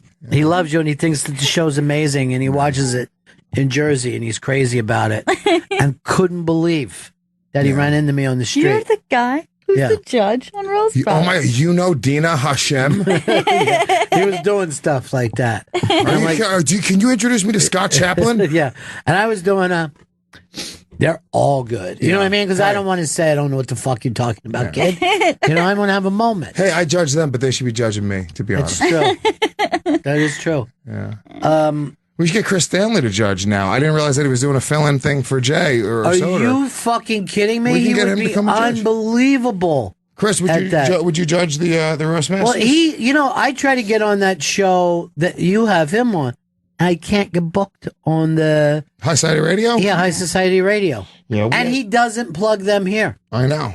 It's weird. Look, he even just did the, nix the hand Dude. thing. Like, hey, don't talk about that show on the airwaves. It's available on gasdigitalnetwork.com. Also, Don't become that fucking just watered down pop guy. Just be a fucking person. Yeah, dude, be Superman, not Aquaman.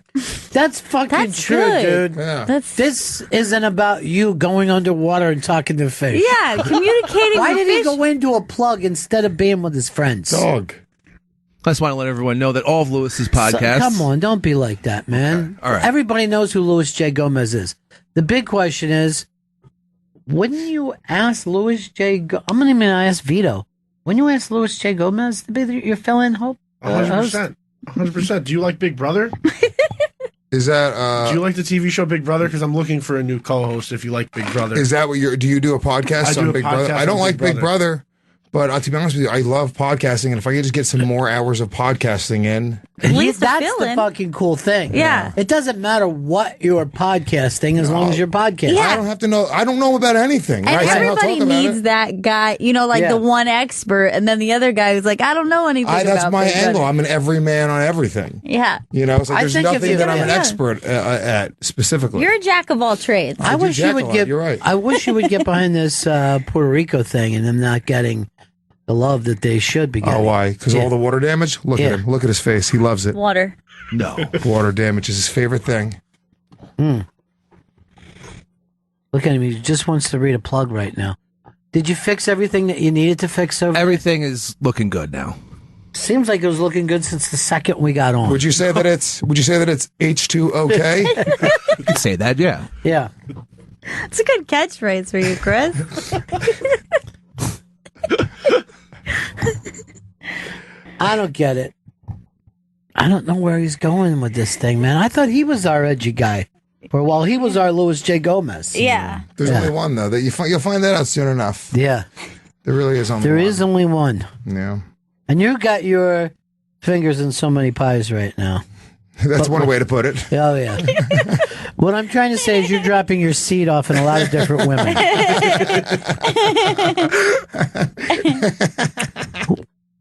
Who are you into now? What are the young people that you're into that are up and coming? Because you always have your finger on the pulse. What do you mean, as the young comedians? Yeah, young In comedians. the comedy scene? I yeah. think she's meant like you end up dating entertainers. Cardi B. Yeah, you end up dating the young comedians one after another. Do I You have a string. Of, are you in a relationship now? I am in a relationship with a young comedian. Yeah. Yeah. I will say I'm weirdly attracted to comedians now that I was in a relationship with like a woman who was just, the only way to describe her, like the number one trait is unfunny. Just not a funny woman at all. Right. But do you feel like you can beautiful, help? smart, like, articulate, great mom, like, but she's just not, and I just don't think that she got, if you're not a funny person, you don't get why somebody would choose to make, being funny their career. Right. I think it made it really hard, and that's why I started gravitating toward comedians. Plus, you fart in their face. I don't give a shit. Really? That's your thing? You want to fart in their face? It's hilarious. Okay. And a turn on, I guess. Well, before the fart comment, I was kind of following you because if you think about it, everyone always says the thing about, communication is the number one thing. So if you communicate by being funny, and then you're dating someone who's not funny or don't find you funny, then that is a relationship ultimately that's not going to work. Who are you dating now? Dave Smith? Yeah. Okay. That does work. You guys have great chemistry together. It's very nice. Hard to tit fuck him, but to be honest with you, we try. How many comedians have you dated? I've only dated 2 comedians. Oh, see, I was always told more. No. I mean, I've hooked up with a handful of comics. Okay, so that's even different. Yeah. But, in this day and age, you can't even hook up with them. You got to literally, you got to wife them up. Well, give me, and not yours, not who you're dating, but give me like a famous comedian that you would find hot. A famous comedian. Female, obviously. I don't want you going. Female that I find hot. Yeah. Sandy Kane. See, you're just doing that. I mean, you're edgy. Sandy Kane, the lady, the cowgirl in Times Square. I just sparked my joint after I said that. Okay. He's edgy. Yeah, that is edgy. Louis is edgy. I live on the edge, man. And you don't come at it like most people do. No, most people are out there just fucking trying to write jokes. And Not you. Clever. Never. One night I saw Louis. He was emceeing, and this is, swear to God, this is a shoot. He opens the show with, "Enjoy yourself, laugh, look." We're in comedy clubs every night, so we know what funny is. Yeah, you don't. You're only here every once in a while. They're morons. So if we say it, it's funny. To laugh. Then don't count on your sense of humor. They're basically dogs when it comes to like. Have you ever tried to do math with a dog? Fuck. I made that mistake many times. Yeah, that's what it's like when you're dealing with unfunny people that are trying to understand funny. It's like, dude, just sit there and just fucking shake it. Because a person who goes to a comedy show, once a year? Yeah. That's it, If you go to a comedy show more than once a year, you're a fucking weird individual, okay? Yes. Once a year, you go to a comedy show on a date or a fucking prom night or, after a thing, and you're exposed to it once in a blue. So that's what you see, and then you see it on TV, which isn't real stand-up. But comics, we see audiences 2 or 3 times a night. So the point I was making is we know a good audience. Right. So I know if you're good. You don't know if I'm good. I know that I'm good. It's true. Yeah. I'm not even joking now. I mean, it's a good point. I know that you weren't joking because they all stared at me and walked away. No, there was one person laughing very hard. That was me. I was fucking dying during this because I don't think anyone's ever explained that to an audience before. Don't trust yourself in your judgment. They don't know. Trust me. I'm funny. I know. I'm hosting the show. I'm telling you right now, it's a funny show. Well, that's the other thing. Look, here's the truth. This is why when you do good comedy clubs, you do like the Comedy Cellar or the Stand. The people, they see the good reviews. They're expecting a good show, and that's why it always is a good show. It's almost like a self-fulfilling prophecy. If you expect it, it kind of happens. And then when you go to like a shitty room where you're not paying for the tickets and somebody barks you off the street, it's a fight. You know what I'm saying? Yeah, so but they don't really know. They just know kind of the narrative that's given to them, which is this is going to be great. And then they go, oh yeah, it's great. And if you're expecting it to be great and you want it to be great, this is the truth.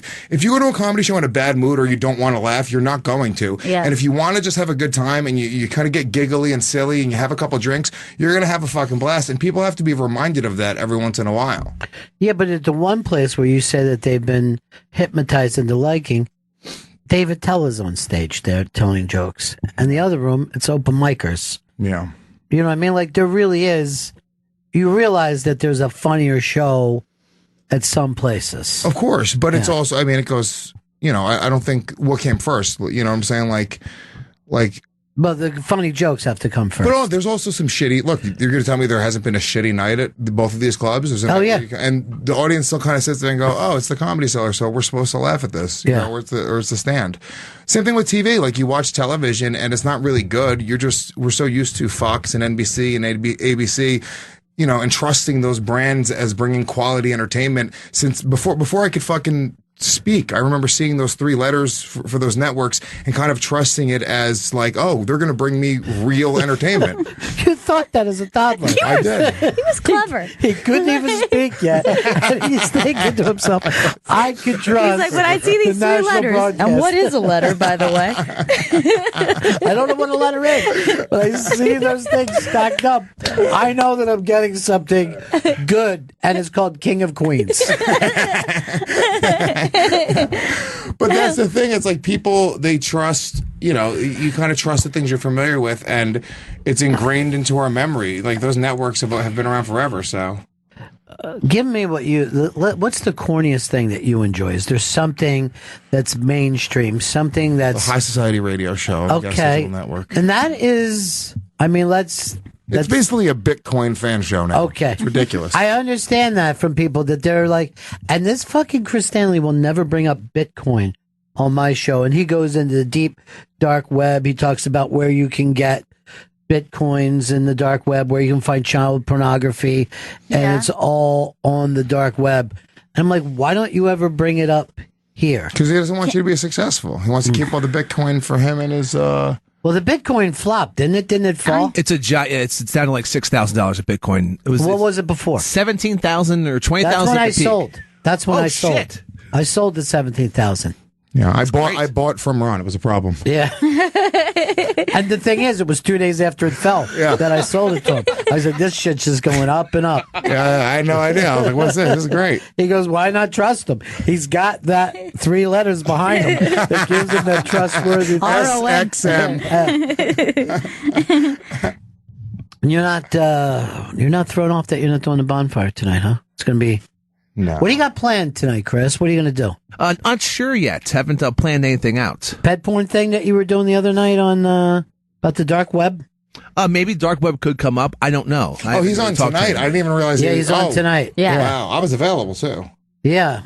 That's what. As soon as I heard like Soda was off, I go, "This will be great." I'll get to hear Louis J. Gomez. I think look. He's fine, Chris. He's good. I'm not going to fine. Go do it. It'll be definitely good. Is fine. He's fine. He's white bread. Yeah. White bread. Yeah. You know. Water bread. Skim milk.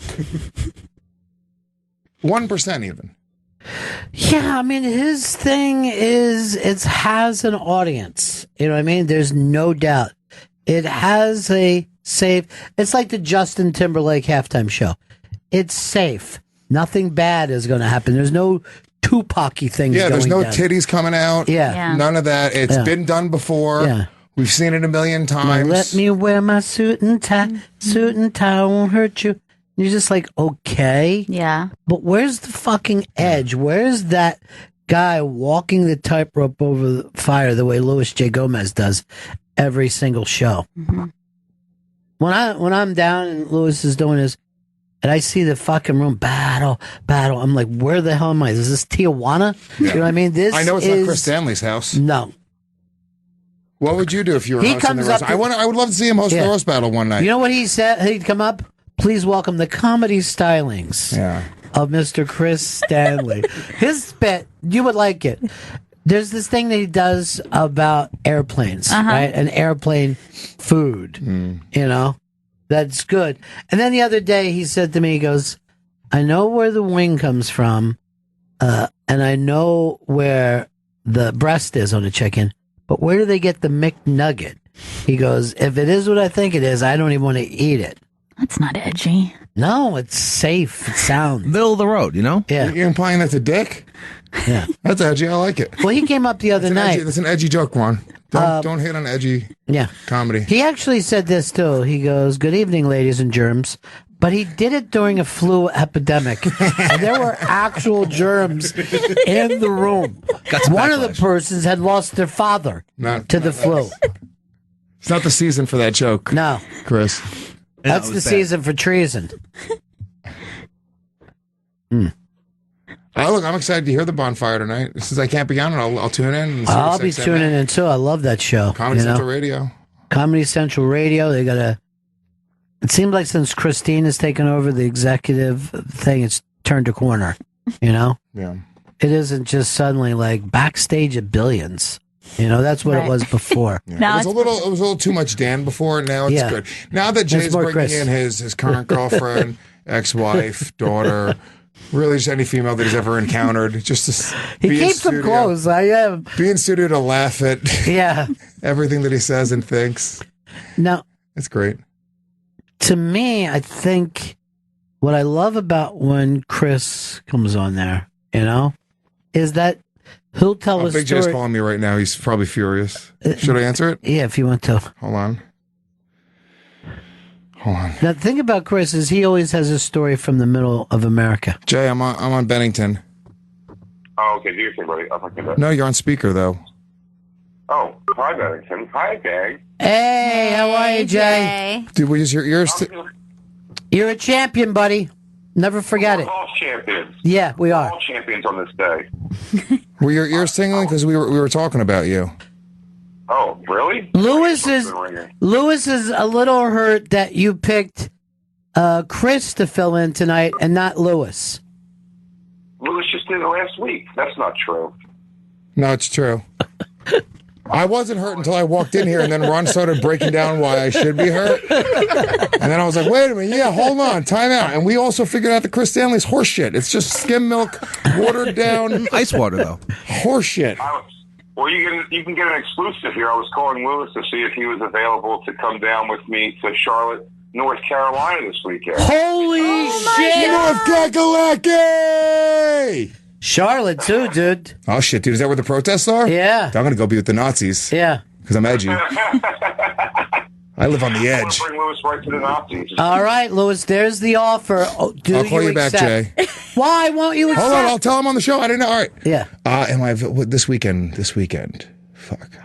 I got to look at my phone, at my calendar. I might have stuff. I have stuff. What but do I you could probably, have? I could probably cancel it. A fucking. Just some. And then eventually we're going to get you a phone where you can talk on the phone and look up your schedule at the same time. Oh, shit, That doesn't exist. Yeah. That's not real. What are we? You going to give me a unicorn too? I'll call you back, bud. Bye, everybody. We'll be listening tonight, Jay. Bye, Jay. Chris, why didn't you jump in, man, and try to work the chemistry? Well, yeah, they could have done a 1-2 thing. We could have gotten a preview. I know, and you could really hear the chemistry between Lewis and Jay. I know, those guys are phenomenal together. Like the way they were working out the North Carolina thing. Yeah. That's just a real conversation. It turned into an amazing bit. A classic, a Bennington classic. Yeah. Right there on the show. Put that down as on the best of is will you come to Charlotte? You know? And then I'll be just like, there was a time on the air when Louis J. Gomez was on and Jay asked him if he wanted to come to Charlotte on a weekend. Let's go to it and see what's happening. Chris, why didn't he ask you to go to Charlotte? I don't know. Would you have went?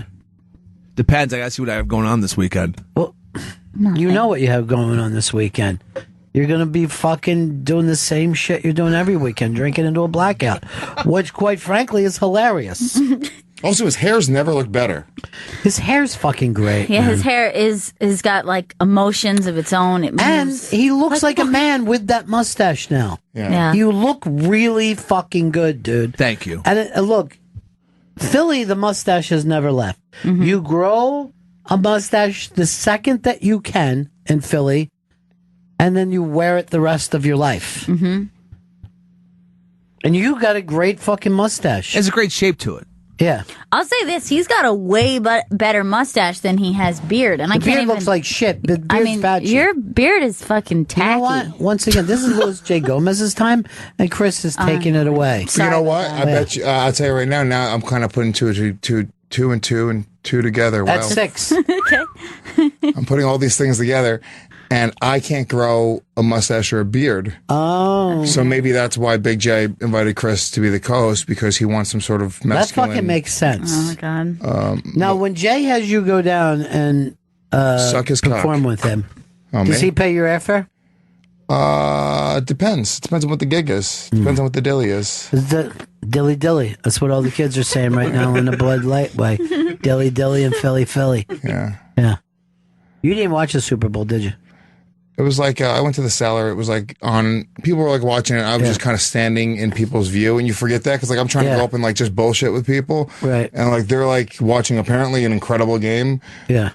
So it was on in the background, but Who was the biggest comedy star there?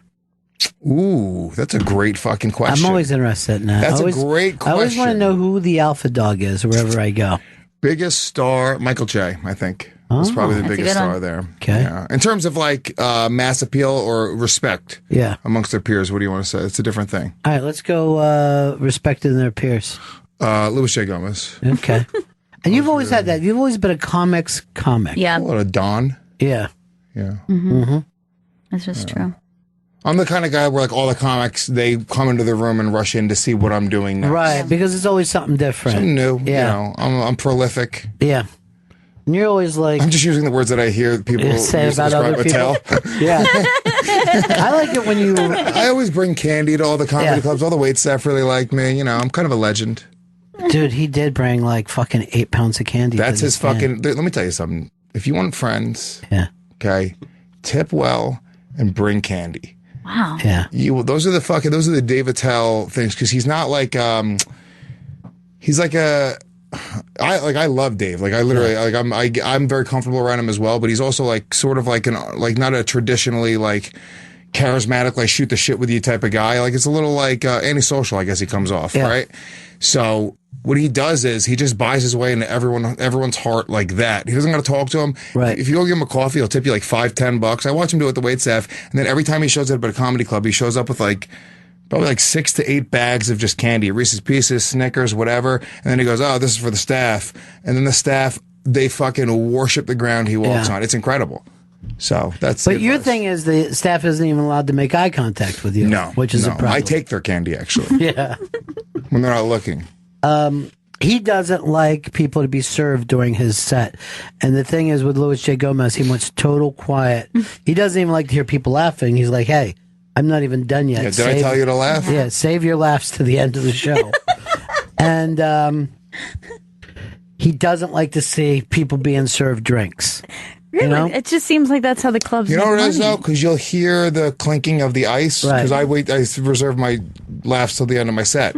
So that's also distracting. So then people are going, they're not even, you want people to be following every word of your set, and then you hear clingle, clingle, clingle, clingle in a glass, and then you're like, you're reminded that you're not in this fucking movie, you're at a comedy club. Right. I do a different thing, Ron. I know you do. You know, sometimes people don't understand. Well, the thing is, I was at his show before, and he goes, "Take the glasses away." He says to the MC, he goes, "Have all the glasses removed from here and any food before I come up on stage." And their shoelaces. I treat it like a jail. Yeah. Smart. Yeah. But you know, on MASH yesterday, we were like doing 60 minutes. At 58 minutes, I heard this woman start to put her bag together with her coat, and it was just, you know, crinkling, and I'm like, there's this part of me who just wants to stop the interview and go, just get your fucking bag together and get out. But I held it on, you know. But I'm always that fucking close to snapping internally, and everyone's like, "Oh, nothing bothers you," and I go, "Doesn't it? Yeah. Doesn't it?" Comics are sensitive. If you're on stage, like if there's anything going on, if there's somebody texting on their phone, it doesn't matter who the comic is. If there's somebody texting on their phone, believe me, in their mind, the comic is just wishing cancer upon that person's family. It's sad. Is that to you the worst thing an audience? That's the N word for comedians. Okay. Is being in the front row and texting. Unless you're a black comic, then the N word is the N word. Yeah, you know, you can say it all you want. Yeah. Then you're free to say it. Oh, how I wish I were black sometimes so I could just express everything I wanted to say. Every time you're driving. I was in a club one time and a Cambodian came in and I just stopped everything. I go, please, after what happened in the 60s, get that gentleman out of here. What are you texting about over there, Vito? Just check on something. That's the N word for comedians. What? Like, oh, these guys are still talking. I want to fuck. What is it that you want? You call me the N word right on the radio show. Literally just said. And you dropped the N bomb on him. You call me, guys, tweet it out. Vito called Louis J. Gomez the N word on Bennington today. It's fucked up. I can't believe you do that. What were you doing? I needed to check on something. On what? Say what it is. Is it a personal matter? No, it was, what time the show's over? No, I know what time the show's over. I just had to make sure that everything was set with some issues with the logs and everything. He doesn't trust Chris, and there's what he's saying. He doesn't trust him. Chris is already co-hosting the bonfire in his mind. Yeah. He hasn't even shown up for fucking today's show because he wants to kill tonight. And I admire that. But guess what? What are they paying you over there tonight? Nothing. Really? Wow. Because you're getting paid here. Impossible. I understand. They don't pay you? I'm everything's fine, Vito. I'm on top of it. On top of what? On the logs. Everything's been fixed. Everything's okay. What logs need to be done? What are you going to do? I just want. He's going to make a raft out of them. Water reference. It's another water thing I did. Guys. Vito, we have boats. We don't need you latching fucking logs together. Pretty quick this one over here, guys. You are. Yeah, you're fucking fast. They call me. How funny is he, right? What is it, Vito? What are you fucking trying to say in dog language? Everything's good. Look, we started late today, right? Yeah. So I go late. That's how I That fucking should roll. be We don't have a fucking time to be out of here. We'll be out of here when we want to be out of here. That's This is right. the bonfire. We've got some fucking 2-hour bitch ass show. Can I just tell you in a fucking language that you'll understand? Yeah. It's our party and we do what we want. You know how to speak to the youth. I do. I do. Miley Cyrus, that fucking shit. Okay, I get that now. Because we can't stop and we won't stop. All right? Whoa. It's our party. We can do what we want. Don't go grabbing it, Vito. Just fucking stay in the moment. Sorry, you Hey, just got it stuck in my head. Is there any way that Vito could come in and be a part of your show one night of the roast battle where he'll come in and roast somebody? No, we could have him fill in on Legion of Skanks, though. Would you love to do that? I'd love to fill in on Legion of Skanks Wow, sometime. that would be That's all we great. need. There we go. He can do that. Why not? Who would he fill in for? Because what we do on these shows, we just really throw in anybody in the felon suit. Who gives a shit, right? I thought you were Whatever. complimenting me. That hurts Chris because you don't know how. I wasn't even considering Chris. I swear to God. Right, he doesn't even fuck all day. He's like, I'm co-hosting tonight. I got to fucking kill. Yeah. It's good, man. Yeah. Yeah, you can. Why don't we set up a Bennington sponsored roast battle between Vito and another one of the people We have here? to sponsor this? Yeah. I don't know how much money we got. I mean, seriously, we got a budget. We got a very tight budget. Who would you want to go against, Vito? Who would you battle? I mean, probably Chris. All right, give us something. Oh, he challenged him. Yeah. That's how it works. That's how it works. Challenge. What would you say, Vito? All right. You got to write a roast joke right now. It's got to be something about water, too. Yeah. Don't forget the water stuff. Chris is so thirsty. How about this? Parched. Chris is filling in for Dan Soder tonight. That is like blank filling in for blank. Oh, yeah, Is that's what I'm good. saying? All right. So Chris is filling in for Dan Soder tonight. All right, you've given us the truth, so we're all going to. Also, you just took his words. Yeah. You didn't even say anything different. Give it your spin, at least. That's like a mouse filling in for an elephant. Hold on. That's what he was. No, but it should be an elephant filling in for a mouse because he's fatter than No, him. but he's a little mouse, see? And the elephant's big, See? powerful. All right, try it again. Decade are you Try it from? again. But elephants are also mouse, afraid see? of mice. He's a little mouse. See? What is this, circus material you're doing? You got to fucking come in and be fucking hardcore. This is roast battle. Go ahead. All right. So stay with the Anything you want to do. You Don't got stay with the something? mouse material. I mean, that's for sure. But all right, look, we're looking for. You look for the twist, right? Yeah, so look with for a liquid, Dan Soder, Dan Soda. There's Yeah. a twist. There's a All twist. right. There's a twist. Chris is almost double my size because both his parents are dead.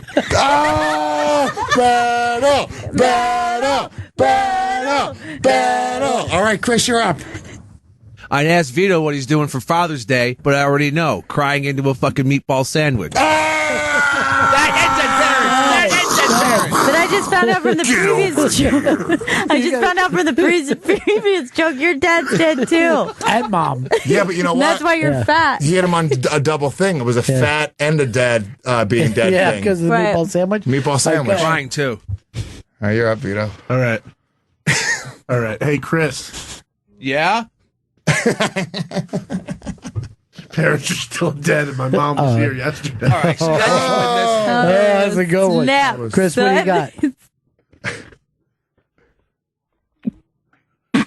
All right, look. Hey, I heard Vito's trying to shop for shoes, but he can't find any because he has giant freak feet. It just sounds like a fact. Yeah, that's nothing. You could have gone with the fat part too, because he said he has got a big stomach and he can't see his giant freak feet. Also, you can't see his giant freak feet. Thanks, Louis. Chris wanted to buy new shoes, but Baby Gap was out of them. Opposite tiny. He's throwing shit all over. Guys, it's a party environment at the roast battle. You guys don't understand. Whose turn is it? Chris's. Yeah, he said the Baby Gap. Baby Doesn't make any sense. I still like it. He nailed the timing. Yeah, which is he the did. important Yeah, part. he did. Okay. I wanted to have some of the beautiful cakes that our intern brought in, except Fatty Vito ate them all. The only cakes you want to eat is my ass. I like the Yeah, throw shit, yes. I'm trying to clean that up. Luis J. Gomez turning it out today, right? Everything I bring a certain energy to every show that I come into. That's everybody a known is fact. always fucking glad to see you too. That's you know what I mean? That's not true, but you know. Well, none of your exes, but everybody else. The rest of very us. glad to see you. Not bookers of comedy clubs or, What comedy club is keeping you out right now? No, I actually worked every comedy club in New York, but I worked them the least of any comedian that works there. That's really fun. All of them. I mean, Yeah. literally every club I'm past at, but I just work them very, very infrequently because I feel like they all look at me like, all right, we know this guy's going to keep on fucking doing something and something might hit. Yeah. So we don't want him to fucking burn that bridge. So they're just saying we don't really want him here, but he could become a giant star, and then we'll need him to drop in Yes. I swear to God, why else would they book me as infrequently as they book me? once a month. Everybody books you. No, more than that, but very infrequently. Not as like all the big clubs, like the Cellar and the Stand. Like I work both those clubs, but it's very much less than the other guys. That Did they give you a reason? No, because I have too much pride to go, why don't you book me more? Like, Right. I just fucking secretly, check off my enemies in my head, like, the little girl from Game of Thrones. I have a list of people that I'll eventually kill. Yeah. And, it's a secret. Vito, you gonna get another line from him? Chris? Yeah, just be like, well, you're calling me fat, but who did Artie call fat yesterday on the 8? Hey, Chris. You call me fat, but go check out Twitter because people are talking about Artie calling you a big fat guy. Oh! Big fat guy. And that's Artie saying it. Yeah. I know. That's fucking hurtful. Yeah. Like he thinks you're huge. It takes literally 2% of what's left of his life every time he says a new sentence. Artie actually said, I'm worried about that dude. Did he? Yeah. I gotta get in contact with him. Yeah. All right, we got to get ready to wrap this up. Luis J. Gomez, the man that I was hoping was going to be on the bonfire tonight, but Chris Stanley. Chris, do you have something that you could say on the bonfire that we know that you're sending like a kind of message to all of us? I'll say H2O on the show just so everyone knows. That's stupid, dude. Cheeseburger? No, just say, come up with like when everybody's laughing, just be like, I like that dick. And then we'll know. And then we'll know you're you're thinking of You'll it. definitely hear that tonight. Like, how are you going to say it? I like that dick. That's good. Or should I do, I like that dick? Which way? God. Like with your mustache. He wanted me to pick out mustache pictures today. What? And it was the same fucking. I'm not even making this up. I just woke up. He's going to look, I got this picture or I got this one. But what the fuck are you doing? Just trying to get some feedback. Lick it off your upper lip. Oh. Isn't it strange, though, that somebody would be like that physically interested in their own mustache? Mustache says. He is. Lewis is performing at Nick's Comedy Stop in Boston, March 24th and 25th. NicksComedyStop.com for tickets. And Legion of Skanks Live's happening at the Comedy Store in Los Angeles, March 28th and 29th with Anthony Cumia and Dan Soder. TheComedyStore.com for tickets. And Lewis's podcasts, Legion of Skanks, Believe You Me with UFC's Michael Bisping, and the Real S podcasts are all available on GasDigitalNetwork.com. And remember, all the streams are now free on Gas Digital. You can listen to every show or watch every show live as they happen for free. You don't have to subscribe or anything. Just tune into the website when they're happening. And you can also see him this weekend in Charlotte. Probably, yeah. North Carolina. Yeah. Do you even know what the club is there? Nope. All right, so just look around Charlotte. Drive around. You see a You'll cool find guy. us. You see his name and lights. Yeah, you'll see a cool guy eating fucking hot peppers as he's walking down the street. Cool. That's our own Luis J. Gomez. Let's not wait so long, okay, Yeah. buddy? I'm down 'Cause anytime. We fucking love you, man. Call me. I'm down anytime. Well, you know what? Chris, we've gotten rid of Chris as the booker because he's kept out people like you. I got to be honest with you. I made it a point. Just when I heard enough people say the same thing that you've said to me today. And, you know, people are very sensitive Yeah, they about that. They do You know get what I their mean? Like, feelings hurt. and he'll be like, well, I haven't heard from him. Like, people, I don't go around saying book me on things. I wait until my friends call me and say, but hey, would you like to do the show? Yeah. You know, I'm not going to be like saying to Aunt, hey, when am I back on your show? I understand you're banned for life from the Compound Media. Not every show on Compound Media, just Artie and Anthony was the thing after the Doug Stanhope show. We don't want to get into it, but, you know, it won't be for life. I promise you, me and Keith and Anthony will work this out without a doubt. But you're friendly with all the other shows. I'm cool with Artie and Keith, I mean, for the most part. So. Yeah. All right. I didn't even know there was a thing. I just said it. I had no idea something actually happened. I completely made that up. Yeah. And now that there is a problem, I'm going to make a call for you. I'm going to call Keith. Because believe me, I know a couple things about him. Let me know. Nothing actually happened. The fans are going, like, what? What did Keith do? We're going to go rape his wife. We got to get her. No, nothing actually happened. I'm just kidding. Good. Keith and me and Anthony are fine. It was just a joke, and I was following Bennington's lead. That's it for us. This ended very uncomfortably.